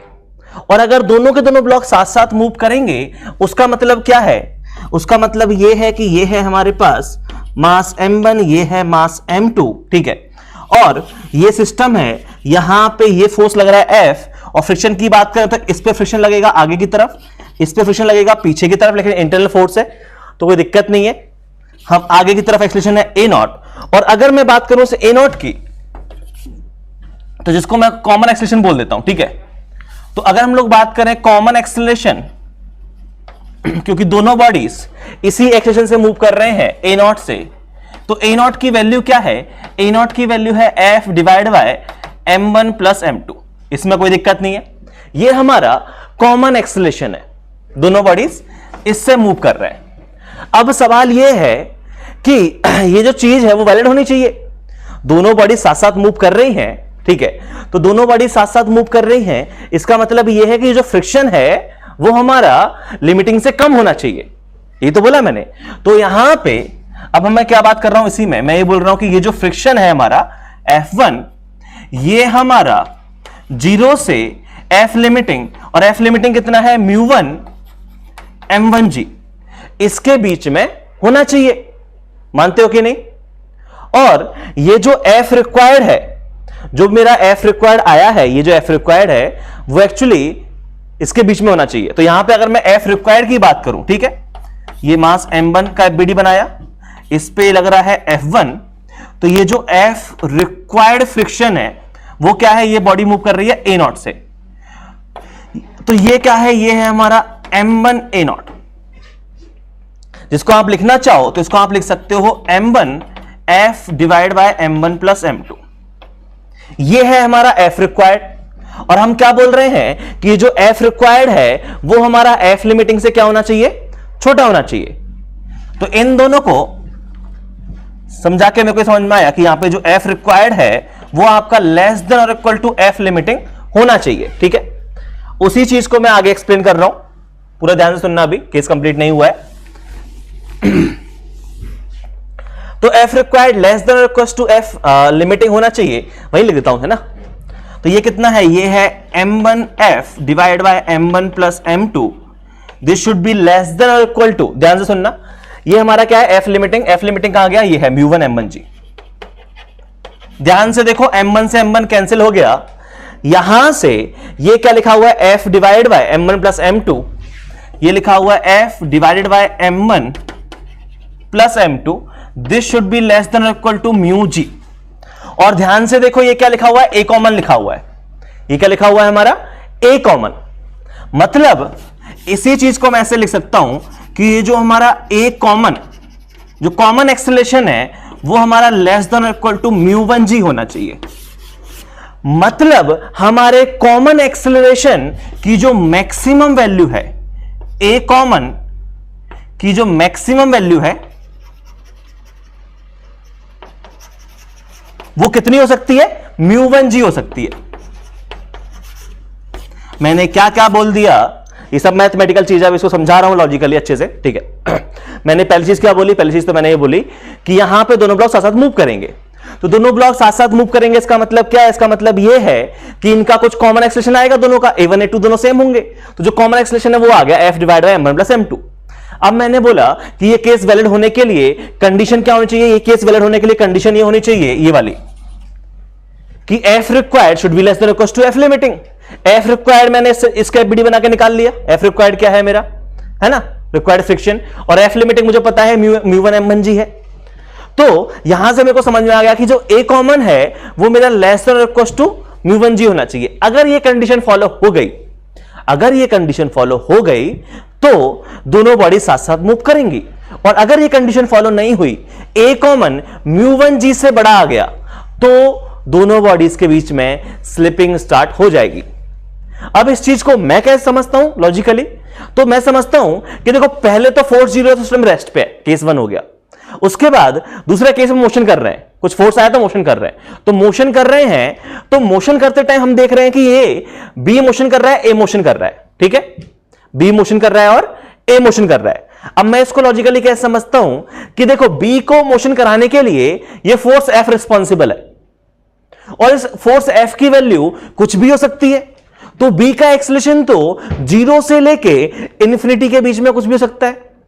लेकिन अगर मैं बात करूं इस मास m1 के एक्सेलरेशन की, तो मास m1 का जो एक्सेलरेशन है वो डिपेंडेंट है किस पे, F1 पे, इस पे जो फ्रिक्शन फोर्स लग रहा है। यहां पे FBD बनाया हुआ है, कहां पे बनाया है, नहीं बनाया क्या, ये बना हुआ है FBD, ठीक है। तो ये जो एक्सेलरेशन है वो डिपेंडेंट है F1 पे, और F1 की तो लिमिट है, F1 की तो औकात है। F1 आपको एक लिमिट तक ही एक्सेलरेशन प्रोवाइड कर सकता है, और वो लिमिट क्या है, F limiting divide by mass m1। F limiting divide by mass m1 क्या μ1g आता है कि नहीं आता, बिल्कुल आता है। ये चीज समझ में आई, क्या बोला मैंने, फिर से रिपीट करूं लॉजिकली। तो मैंने बोला कि मैं इस A कॉमन वाली चीज को कैसे समझता हूं लॉजिकली, ठीक है।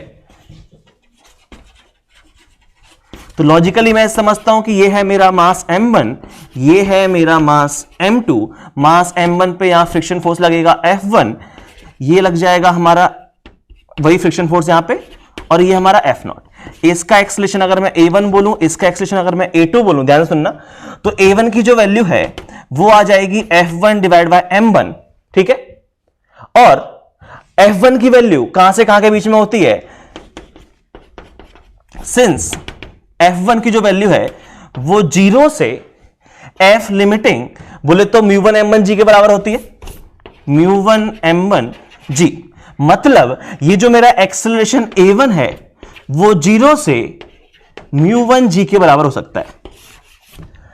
मतलब इस बॉडी का जो एक्सेलरेशन है उसकी एक लिमिट है। ये बॉडी 0 से म्यू1 G इतना ही मैक्सिमम एक्सेलरेट कर सकती है, उससे ज्यादा एक्सेलरेशन इसके पास कभी आएगा ही नहीं। ये चीज समझ रहे हो? क्यों? क्योंकि इसका एक्सेलरेशन डिपेंडेंट है फ्रिक्शन पे, और फ्रिक्शन की एक औकात है, और फ्रिक्शन अपनी औकात को क्रॉस कर नहीं सकता, वो तो लिमिटिंग से हमेशा छोटा ही होगा या उसके बराबर होगा। तो A1 की वैल्यू 0 से म्यू1 G के बराबर आएगी, है ना। इसका बात सुनो, इसकी बात सुनोगे तो यहां पे A2 जो है वो आ जाएगा F minus F1 divide by M2। और ये जो है, ठीक है, और हमको ये पता है कि यहां पे ये जो F है उसकी वैल्यू 0 से लेकर इन्फिनिटी के बीच में हो सकती है। ये जो फोर्स F है, ये जो फोर्स F लगाया है, इसकी वैल्यू 0 से लेके इन्फिनिटी के बीच में हो सकती है। मतलब ये जो आपका A2 है वो 0 से लेके इन्फिनिटी के बीच में कोई भी एक्सेलरेशन ले सकता है। तो इसका एक्सेलरेशन 0 से म्यू1 G, इसका एक्सेलरेशन 0 से इन्फिनिटी। और अगर दोनों को साथ साथ चलना है तो कब तक साथ साथ चलेंगे, जब दोनों का कॉमन एक्सेलरेशन 0 से म्यू1 G के बराबर होगा। जैसे इसकी वैल्यू मान लो ये मैक्सिमम एक्सेलरेट कर सकते हैं 10, इसकी वैल्यू 10 आ गई, ठीक है। तो ये बॉडी 0 से लेकर 10 तक कोई भी एक्सेलरेशन होगा तो नीचे वाली बॉडी का साथ दे देगा फ्रिक्शन, बोलेगा हम साथ साथ चलेंगे, कोई दिक्कत नहीं है। लेकिन जैसे ही इसकी वैल्यू 10 से ज्यादा हो गई, जैसे ही कॉमन एक्सेलरेशन 10 से ज्यादा हो गया, तो ये बॉडी अब बोलेगी भाई अपन अब इससे ज्यादा अपना एक्सेलरेशन नहीं बढ़ा सकते, क्योंकि मेरी तो लिमिट है, मैं तो म्यू1 G ही मैक्सिमम ले सकता हूं। तो ये बॉडी फिर अपना धीमे मूव करने लग जाएगी, ये बॉडी फास्ट मूव करने लग जाएगी, क्योंकि इसका एक्सेलरेशन बढ़ के मान लो 12 हो गया, इसका तो 10 ही रहेगा। तो स्लिपिंग होगी, और स्लिपिंग होगी तो दोनों बॉडीज का मोशन अलग अलग होगा, इंडिपेंडेंट मोशन होगा, राइट, जो कि केस नंबर 2 है इसका। तो मैंने क्या समझा दिया लॉजिकली? मैंने लॉजिकली ये समझा दिया कि यहां पे ये दोनों साथ साथ तो चल सकते हैं, लेकिन साथ साथ चलने की भी एक लिमिट है। और लिमिट क्या है? वो लिमिट ये है कि जो कॉमन एक्सेलरेशन है, जो कॉमन एक्सेलरेशन है वो आपका क्या हो सकता है। इन दोनों को देख के क्या समझ में आया? इन दोनों केस को देख के आपको ये चीज समझ में आ गई होगी लॉजिकली कि आपका जो A कॉमन है वो 0 से लेके म्यू1 G तक ही हो सकता है। अगर A कॉमन की वैल्यू म्यू1 G से बड़ी आ गई तो उस केस में स्लिपिंग स्टार्ट हो जाएगी। अब यहां पे ये डेटा याद करने की जरूरत नहीं है कि म्यू1 G आएगा, डेटा याद मत करो, लॉजिक समझो। लॉजिक मैंने क्या बताया? लॉजिक मैंने ये बताया कि इसका एक्सेलरेशन फ्रिक्शन पे डिपेंडेंट था, इसका एक्सेलरेशन फोर्स F पे डिपेंडेंट है, फ्रिक्शन पे डिपेंडेंट है। तो इसके मास M2 के एक्सेलरेशन की लिमिट 0 से इन्फिनिटी, इसके एक्सेलरेशन की लिमिट 0 से म्यू1 G। तो अगर दोनों कॉमन मूव कर सकते हैं तो दोनों का इंटरसेक्शन ले लो, और दोनों का इंटरसेक्शन आएगा 0 से म्यू1 G। तो दोनों कॉमन मूव कर सकते हैं 0 से म्यू1 G तक। ये समझ में आया? ठीक है। ऐसे ही मान लो यहां पे इसकी लिमिट कुछ और आती, इसका कॉमन एक्सेलरेशन आ जाता है, इसको सॉल्व करने पे मान लेते हैं इसका कॉमन एक्सेलरेशन आता है 0 से लेके कुछ रैंडम म्यू1 G की फॉर्म में नहीं आता, कुछ रैंडम आता 0 से लेके 8, ठीक है। तो हमारा आंसर होता है 0 से लेके 8, A कॉमन। ये समझ पा रहे हो? तो हम यहां से ये डायरेक्टली बता पा रहे हैं कि केस नंबर 1 का वैलिड है, केस नंबर का वैलिड नहीं है, ठीक है। और अभी मैं एग्जांपल के थ्रू बता रहा हूं तो और अच्छे समझ में आएगा ये चीज, ठीक है। बाकी फिर इसी में जो सेकंड वाला था केस बी का ही जो केस नंबर 2 है वो क्या है, मैं उसके बारे में बात कर लेता हूं।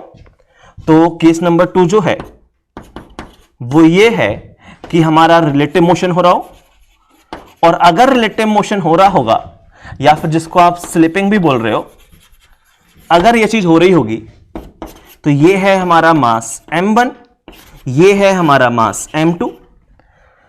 इस पे ये फोर्स F लग रहा है और रिलेटिव स्लिपिंग हो रही है, तो यहां पे जो फ्रिक्शन लगेगा वो हमारा लिमिटिंग ही लगेगा, काइनेटिक बोल दो एक्चुअली, है ना। और इस पे पीछे की तरफ लगेगा F1 लिमिटिंग। इसकी जो वैल्यू है वो है μ1 m1g, इसकी जो वैल्यू है वो है μ1 m1g। ये अपना एक्सेलरेशन A1 से जाएगा, ये अपना एक्सेलरेशन A2 से जाएगा। और क्या वैल्यू है A1 A2 की, तो देख लो। तो यहां से जो मेरा A1 आ जाएगा वो आ जाएगा μ1 m1g डिवाइड बाय m1, मतलब μ1g। जितना अपना मैक्सिमम एक्सेलरेशन से साथ में जा सकता है उतने से जा रहा है वो μ1g से, ठीक है। ये इसका जो एक्सेलरेशन आ जाएगा वो आ जाएगा F minus μ1 m1g divide bye m2। ये इन दोनों बॉडीज के एक्सेलरेशन आ जाएंगे, कोई दिक्कत नहीं है। अब यहीं पे आपको एक चीज और समझ में आ गई होगी कि अगर ये पूरा केस समझ में आ गया है, तो अगर मैं यहां पे इनका एक्सेलरेशन A1 A2 और इस फोर्स F का ग्राफ बनाऊं, तो मैंने क्या बोला,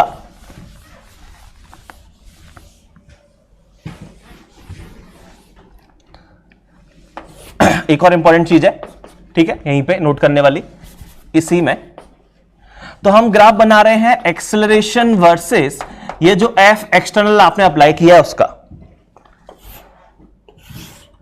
ये है हमारा F एक्सटर्नल और ये है हमारा एक्सेलरेशन, ठीक है। जरा ध्यान से देखो, पहले क्या हुआ, पहले इस F की वैल्यू 0 है, तो दोनों का एक्सेलरेशन 0 है, कोई दिक्कत नहीं है, तो 0 पे 0 से स्टार्ट हो गया। उसके बाद फिर जैसे ही मैंने फोर्स की वैल्यू बढ़ाना स्टार्ट की, दोनों एक कॉमन एक्सेलरेशन से मूव कर रहे हैं, तो A1 और A2 दोनों के पास ये कॉमन एक्सेलरेशन है। ये यहां पे A1 और A2 दोनों ही बराबर हैं, और किसके बराबर है, ये बराबर हैं F divided by m1 plus m2 के। मतलब स्ट्रेट लाइन ही बनेगा, देख के समझ में आ गया होगा। A वर्सेस F का ग्राफ बनाओगे तो स्ट्रेट लाइन तो आ रहा है। उसके बाद क्या हुआ, उसके बाद यह हुआ कि पहले चले दोनों साथ साथ, फिर A1 ने अपने हाथ खड़े कर दिए। A1 ने बोला कि देखो भाई, अपनी मैक्सिमम लिमिट है μ1g, उससे ज्यादा अगर तुम मूव करवाओगे तो भी मैं μ1g से ही मूव कर पाऊंगा, उससे ज्यादा मेरा एक्सेलरेशन नहीं हो सकता। तो A1 जैसे ही हम इस एक फोर्स F पे पहुंचे जहां पे जो कॉमन एक्सेलरेशन है वो हमारा हो गया μ1g, तो A1 का एक्सेलरेशन अब हमेशा ही क्या रहेगा, μ1g रहेगा। और A2 का एक्सेलरेशन चेंज हो जाएगा, और A2 का एक्सेलरेशन क्या आएगा, तो अभी हमने निकाला ही था यहां पे A2 का, F minus μ1 m1g divide bye m2। तो इसका स्लोप चेंज हो जाएगा, और ये हमारा कुछ A2 का एक्सेलरेशन होगा, ये A2 का ग्राफ है, इसकी वैल्यू है F minus μ1 m1g divide bye m2। तो इस टाइप का कुछ ग्राफ बनेगा एक्सेलरेशन और फोर्स F का। ये चीज समझ में आई। पहले दोनों बॉडीज के पास कॉमन एक्सेलरेशन है, तो A1 और A2 का जो ग्राफ है वो ओवरलैप कर जाएगा। फिर अगर मैं यहां पे ग्राफ बनाना चाहूं सिर्फ A1 का, तो A1 का ग्राफ सिर्फ ये है, ध्यान सुनना, ये ग्राफ है सिर्फ A1 का, ये वाला, ये ग्राफ A1 है और ये ग्राफ है A2। हमने दोनों ग्राफ एक ही जगह बना दिए, इसीलिए ऐसा शेप बन रहा है, ठीक है। तो पहले A1 A2 दोनों ओवरलैप करिए यहां पे, फिर A1 कांस्टेंट हो गया और A2 अपना बढ़ता गया, कोई दिक्कत नहीं है। तो इस तरीके का हमारा यहां पे ग्राफ बन रहा होगा। चले, ओके, तो ये सारी कहानी हमको समझ में आ गई। अब मैं एक एग्जांपल के थ्रू बता रहा हूं इसी सेम क्वेश्चन को सॉल्व करने का तरीका, कि लॉजिकली कैसे तुरंत इस क्वेश्चन को सॉल्व करते और कैसे पता करते कि यहां पे केस नंबर 1 है कि केस नंबर 2 है कि क्या कहानी है। जैसे कि मान लो आप बोल रहे हो ये है आपके पास 6 kg, ये है 4 kg, और यहां पे आपका जो फोर्स F है, ये क्या है आपका फोर्स F है, ठीक है। और यहां μ1 की जो वैल्यू है वो लेस सपोज हम ले लेते हैं, कितना लेना है, लेस सपोज मैं मान लेता हूं 0.5, ठीक है। ध्यान से सुनना, 0.5 है, इसका मतलब क्या है, यहां पे मैं उस F की वैल्यू बता रहा हूं, यहां मैं तुमको वो फ्रिक्शन बता रहा हूं, फ्रिक्शन कितना आएगा, और यहां पे A1 और A2 की वैल्यू बता रहा हूं, ठीक है।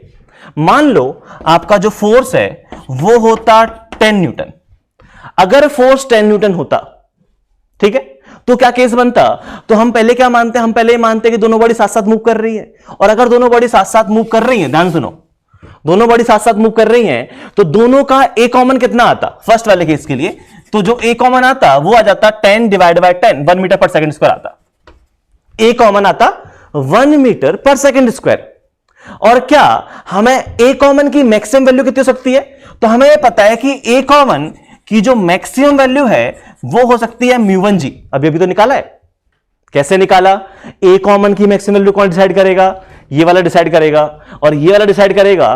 तो इसका मैक्सिमम एक्सेलरेशन क्या हो सकता है? तो हमने बोला 6 kg है। 6 kg पे जो फ्रिक्शन है उसकी जो मैक्सिमम वैल्यू लग सकती है वो कितनी लग सकती है? वो लग जाएगा हमारा 0.5 इंटू 6, ठीक है। तो यह आ जाएगा म्यू1 m1 जी, जो भी है, ठीक है। तो ए कॉमन जो है वो मैक्सिमम कितना आ जाएगा? म्यू1 जी। और म्यू1 जी कितना है? तो म्यू है हमारा कितना? 0.5 इंटू जी। तो ये हमारा कितना आ गया? 5 मीटर पर सेकेंड।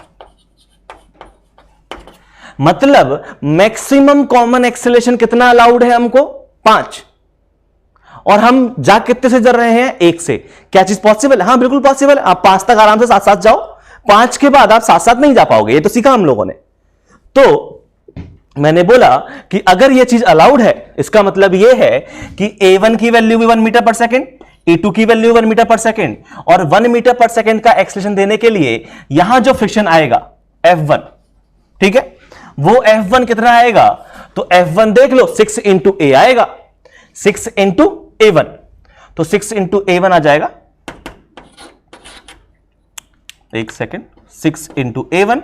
तो यहां पे 6 है और A1 की वैल्यू 1 है, तो 6 आ गया। ये समझ पा रहे हो? यही सेम क्वेश्चन या ऐसा ही मैंने क्वेश्चन कुछ टाइम पहले तुमको सॉल्व करवाया है, जहां पे हम पूरा ही सॉल्व करते थे। केस 1 बनाया, केस 2 बनाया, फिर पूरा सॉल्व किया। यहां पे देखो मैंने कुछ भी नहीं लिखा, मैंने सिर्फ इतना सा लिखा है, और ये कैलकुलेशन आप दिमाग में कर सकते हो, ध्यान दो, तो आप डायरेक्ट आंसर निकाल लोगे। जो कि अगला क्वेश्चन है मैं कर रहा हूं, ठीक है, दिमाग में करेंगे क्वेश्चन। अगला क्वेश्चन है, मान लो आपके फोर्स की जो वैल्यू है वो होती 30 न्यूटन। अगर फोर्स की वैल्यू 30 न्यूटन होती तो ए कॉमन कितना आता? तो हमने बोला कि ए कॉमन आता वो कितना आता? तो 30 डिवाइड बाय 10 3 आता। क्या 3 हमें वैलिड है, अलाउड है हमारे लिए 3? तो मैक्सिमम कितना हो सकता है? मैक्सिमम हो सकता है 5। तो 3 तो बिल्कुल अलाउड है, तो 3 अलाउड है, तो ये भी 3 से जाएगा, ये भी 3 से जाएगा। और यहां पे इसका फ्रिक्शन निकालना है, वो देख लो 6 इंटू A1। तो हमारा कितना आ जाएगा? 6 इंटू 3 80 न्यूटन। समझ पा रहे हो क्या हो रहा है? अगर मान लो यहां फोर्स मैंने 50 न्यूटन अप्लाई कर दिया होता, तो फोर्स अगर मैंने 50 न्यूटन अप्लाई किया है, तो जो कॉमन एक्सेलरेशन है वो कितना आ रहा है? दोनों का 5 आ रहा है। और ए कॉमन की मैक्सिमम वैल्यू कितनी अलाउ है? 5 ही अलाउ है। तो हाँ बिल्कुल हो सकता है दोनों 5 से 7 में जा रहे हो। और अगर 5 से 7 में जा रहा है तो यहां कितना आ जाएगा? यहां आ जाएगा तुम्हारा 6 इंटू A1 30। लेकिन इसके बाद अगर आपने फोर्स 50 से ज्यादा कुछ भी कर दिया, मान लो आपने फोर्स कर दिया होता 55, अगर आपने फोर्स 55 कर दिया तो दोनों का ए कॉमन कितना आया? तो मैं बोल रहा हूं अगर दोनों को साथ साथ मूव करना है तो 55 के हिसाब से आ गया 55 डिवाइड बाय 10, 5.5 से मूव करना चाहिए। लेकिन जो मैक्सिमम दोनों साथ साथ मूव कर सकते हैं वो है 5 मीटर पर सेकेंड स्क्वायर। तो क्या दोनों साथ साथ मूव करेंगे? नहीं। इसका मतलब केस नंबर 1 फेल हो गया, दोनों साथ साथ मूव नहीं कर रहे। तो अब आप आंसर दे पा रहे हो ना लॉजिकली, बिना सॉल्व किए, मतलब बिना सॉल्व किए इन द सेंस कि आप ज्यादा मेहनत नहीं करनी पड़ रही है आपको। तो 55 आपने किया तो इसका मतलब A1 A2 तो सेम नहीं आएंगे, क्योंकि 5.5 हो गया जो कि अलाउ नहीं है। तो A1 अलग मूव करेगा, A2 अलग मूव करेगा। अब मुझे पता है कि A1 जो है वो मूव करता है सिर्फ और सिर्फ फ्रिक्शन की वजह से, और अगर स्लिपिंग होगी तो यहां जो फ्रिक्शन आएगा वो फ्रिक्शन कितना आएगा? हमेशा लिमिटिंग ही आएगा। अगर स्लिपिंग होगी तो यहां फ्रिक्शन लिमिटिंग आएगा, और लिमिटिंग फ्रिक्शन कितना है? 0.5 इंटू 60 30। तो फ्रिक्शन यहां 30 आ जाएगा क्योंकि अब स्लिपिंग स्टार्ट हो गई है। और A1 कितना आएगा? तो A1 कितना आ जाएगा? 5 ही आएगा, क्योंकि 5 ही आ सकता है, म्यू1 इंटू जी। और A2 कितना आएगा? तो A2 आपको देखना पड़ेगा, इधर लग रहा है 55, एफबीडी बना लो बेसिकली। ये है हमारा 4 kg, इधर लगा 55, पीछे की तरफ कितना लगा हमारा? फ्रिक्शन 30। तो ये आगे की तरफ जाएगा कितने से? 55 माइनस 30 लिख देता हूं मैं, 55 माइनस 30 डिवाइड बाय 4, जो कि सॉल्व करने पे कितना बना? 25/4। तो इतने से ये मूव कर रहा होगा। अब चाहो तो आप इस फोर्स की वैल्यू 60 कर लो, 70 कर लो, तो क्या होगा, तो मान लेते हैं फोर्स की वैल्यू 60 है। चलो ये एक छाप पूरी कर देते हैं। अगर फोर्स की वैल्यू 60 हुई तो क्या होगा, अगर फोर्स की वैल्यू 60 हुई तो अभी भी यहां फ्रिक्शन 30 ही आएगा, अभी भी इसका एक्सेलरेशन 5 ही होगा, और ये जो मूव करेगा वो कितने से मूव करेगा, तो इस बार यहां आ जाएगा 60। तो 60 माइनस 30 कितना हो गया, 30 डिवाइड बाय 4, इतने एक्सेलरेशन से जा रहा होगा। ये समझ पा रहे हो क्या हो रहा है क्वेश्चन में? मतलब अगर आपने जो मैंने लास्ट में कहानी सुनाई है लॉजिकल वाली, अगर वो समझ में आ गई है, या फिर आपके दिमाग में अगर ये ग्राफ याद है, तो आप इसको आसानी से सॉल्व कर सकते हो। ये समझ में आया? और याद रखना हर केस में ऐसा नहीं होगा, हां इससे मिलता जुलता होगा, लेकिन ऐसा हमेशा नहीं होगा जैसा यहां पे हो रहा है। ये बहुत ही स्पेसिफिक केस है जहां पे नीचे म्यू की वैल्यू 0 है और इन दोनों के बीच में फ्रिक्शन है और फोर्स लग रहा है कहां पे, नीचे की तरफ, तो ऐसा हो रहा है। अगर फोर्स ऊपर लगेगा तो कुछ और कहानी होगी, लेकिन मिलती जुलती कहानी होगी। तो आपको इसी समझ में आ गई कि क्या हो रहा है, कोई दिक्कत नहीं है, ठीक है, सब बढ़िया है। अच्छा अब और आपको ये जो ग्राफ है ये हमेशा याद रहना चाहिए दिमाग में कि दोनों साथ साथ जा रहे हैं, फिर इसने अपनी मैक्सिमम वैल्यू आ गई इसके पास एक्सेलरेशन की, और ये अपना एक्सेलरेशन बढ़ाते हुए जा रहा है। अब इसी का मैं एक और केस तुम्हें बता रहा हूं, तो ये समझ में आया ना कैसे सॉल्व करना है, क्या कहानी है इसकी, ठीक है। अगर ये समझ में आ गया है तो हम इसी का एक और केस की बात करते हैं, जहां पे मान लो इस बार हमने फोर्स ऊपर लगाया होता, ठीक है, तो वो वाला केस भी समझ लेते हैं क्या कहानी चलती।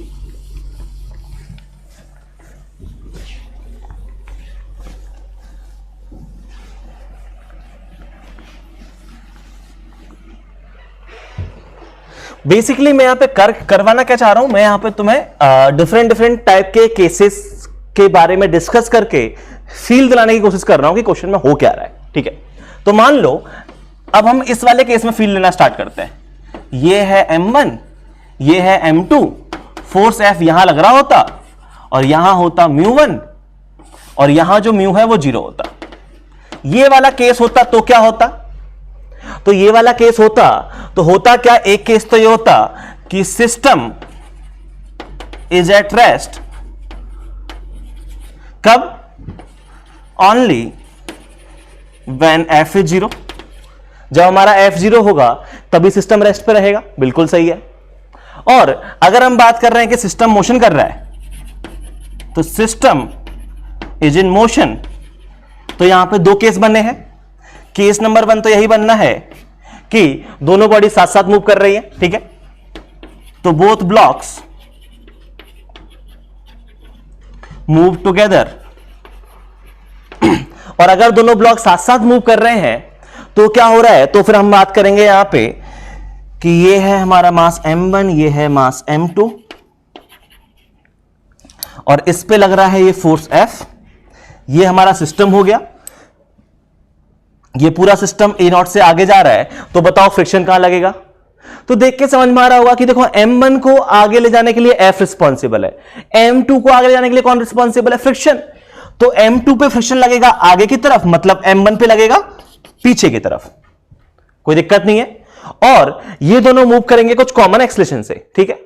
तो अगर मैं इन दोनों का कॉमन एक्सेलरेशन की बात करूं तो यहां से जो A कॉमन आ जाता वो क्या आ जाएगा, वो तो फिर से वही आ जाएगा F divide by M1 plus M2। और इस बार भी सेम कहानी होगी कि इस बार भी कॉमन एक्सेलरेशन की मैक्सिमम लिमिट है। तो कैसे देखा, तो अब हम यहां पे बात कर रहे हैं कि ये A कॉमन हमने बात कर लिया। अब मैं यहां पे समझना चाह रहा हूं किसके बारे में, ये A कॉमन, और अब मैं समझना चाह रहा हूं कि A कॉमन की जो मैक्सिमम वैल्यू है वो कैसे निकालेंगे।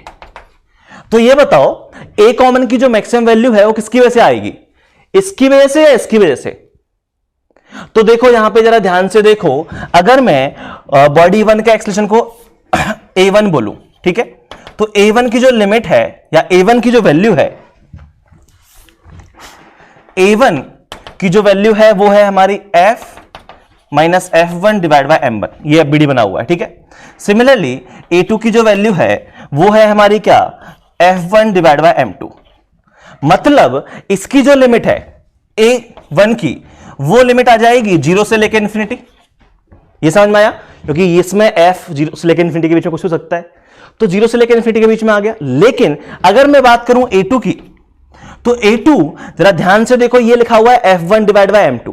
F1 की मिनिमम वैल्यू 0, F1 की मैक्सिमम वैल्यू है μ1 m1g डिवाइड बाय M2। तो इन दोनों के बीच में एक्सेलरेशन होगा A1 और A2 का।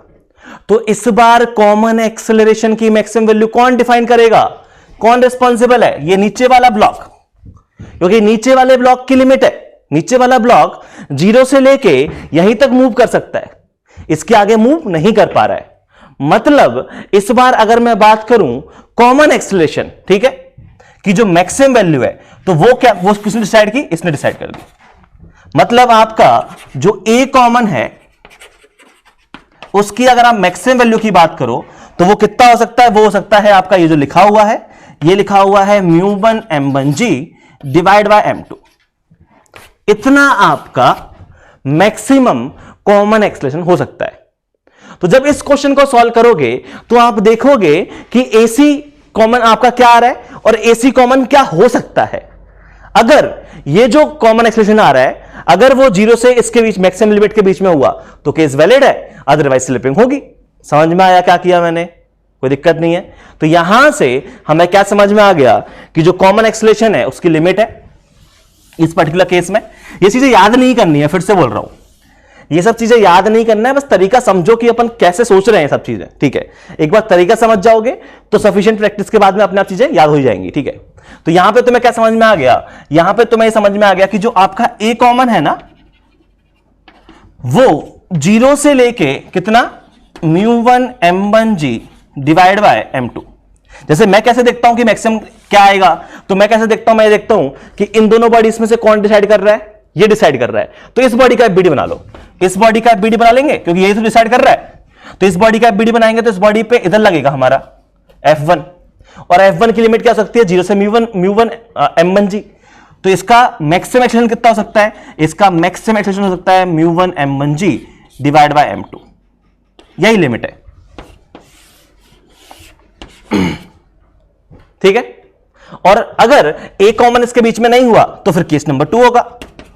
और केस नंबर 2 क्या है? केस नंबर 2 है कि इनके बीच में रिलेटिव मोशन हो रहा होगा। और अगर रिलेटिव मोशन हो रहा है तो कैसे सॉल्व करोगे? तो आप बात करोगे कि रिलेटिव मोशन हो रहा है तो आप M1 का अलग से FBD बनाओगे और M2 का आप अलग से FBD बनाओगे, और आप बोलोगे M1 पे लगेगा ये फोर्स F, पीछे की तरफ लगेगा F लिमिटिंग, क्योंकि यहां पे क्या हो रहा है, यहां पे हमारा मोशन हो रहा है, ठीक है। तो F लिमिटिंग बोलो चाहे कि काइनेटिक बोल दो, एक्चुअली काइनेटिक लगेगा। तो यहां लगेगा F काइनेटिक, इधर लगेगा F काइनेटिक, ठीक है। और इसका एक्सेलरेशन A1, इसका एक्सेलरेशन A2। तो A1 जो है वो कितना आ जाएगा? वो आ जाएगा F माइनस F लिमिटिंग, तो F minus μ1 m1g divide by M1। और A2 क्या आ जाएगा? A2 आ जाएगा μ1 m1g डिवाइड बाय M2। फिर से ग्राफ बनाओगे, ग्राफ सेम बनेगा। समझ में आया?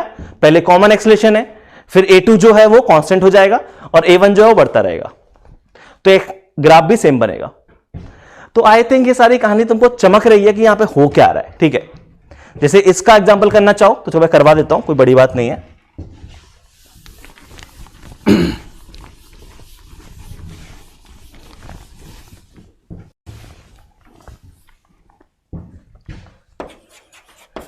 जैसे कि हम क्या कहना चाह रहे हैं, मान लेते हैं दो बॉडीज है, फिर से 6 kg या 4 kg ले लेते हैं,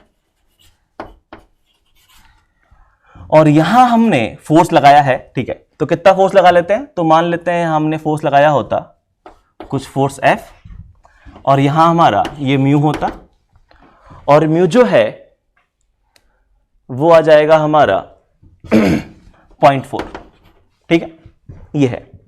तो क्या कहानी होगी, कैसे बात करोगे?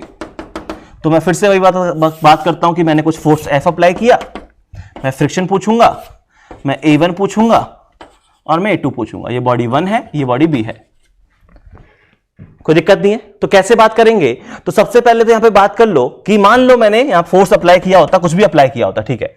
पहले तो A कॉमन की बात कर लेते हैं। तो A कॉमन यहां पे कौन डिसाइड कर रहा है? A कॉमन की मैक्सिमम वैल्यू डिसाइड करेगा B। तो अगर मुझे यहां पे A कॉमन की मैक्सिमम वैल्यू निकालनी होगी, क्योंकि वही तो हमारे काम की चीज है, तो ए कॉमन की मैक्सिमम वैल्यू कैसे निकालेंगे, तो हम बोल रहे हैं वो डिसाइड कर रहा है बी, और बी पे इस तरफ लगेगा हमारा ये फ्रिक्शन और ये बॉडी इस तरफ जाएगी। तो इसका जो मैक्सिमम एक्सेलरेशन कितना हो सकता है वो ये है कि यहां पे ए कॉमन का जो मैक्सिमम एक्सेलरेशन है वो हो सकता है F1 की मैक्सिमम वैल्यू। F1 की मैक्सिमम वैल्यू कितनी हो सकती है, वो हो सकती है हमारा यहां पे F limiting divide by mass m2। F limiting कितना है देख लो, इसका F लिमिटिंग है म्यू इंटू 60, तो F लिमिटिंग है 0.4 इंटू 60 डिवाइड बाय इसका मास कितना है 4। ये कितना हो गया ये हो गया 4 इंटू 6 डिवाइड बाय 4, 6 आ गया। तो ए कॉमन जो है वो मैक्सिमम एक्सेलरेशन कितना हो सकता है, 6 हो सकता है, राइट। मतलब अगर मैंने यहां पे फोर्स अप्लाई कर दिया 10 न्यूटन, तो 10 न्यूटन में ए कॉमन कितना आ रहा है, ए कॉमन आ रहा है हमारा कितना 1 आ रहा है, तो ये भी 1 से मूव करने लग जाएगा, ये 1 से मूव करने लग जाएगा क्योंकि 6 तक अलाउड है, ठीक है। और यहां पे फ्रिक्शन कितना आएगा, तो फ्रिक्शन के लिए आपको देखना पड़ेगा, फ्रिक्शन इस पे लगना चाहिए, ठीक है। तो फ्रिक्शन यहां पे मैं बी का एफबीडी बना के बताता हूं, तो यहां फ्रिक्शन आ जाएगा 4 इंटू हमारा एक्सेलरेशन A2, यही आ जाएगा 4 इंटू A2, ठीक है। तो 4 आ जाएगा एक्सेलरेशन। अगर मैं बात करूं यहां फोर्स हमने लगा दिया 40 न्यूटन, तो ए कॉमन कितना आ गया 4 आ गया जो कि अलाउड है, ठीक है। और फ्रिक्शन कितना आ जाएगा, तो 4 इंटू 4 16 आ जाएगा, ठीक है।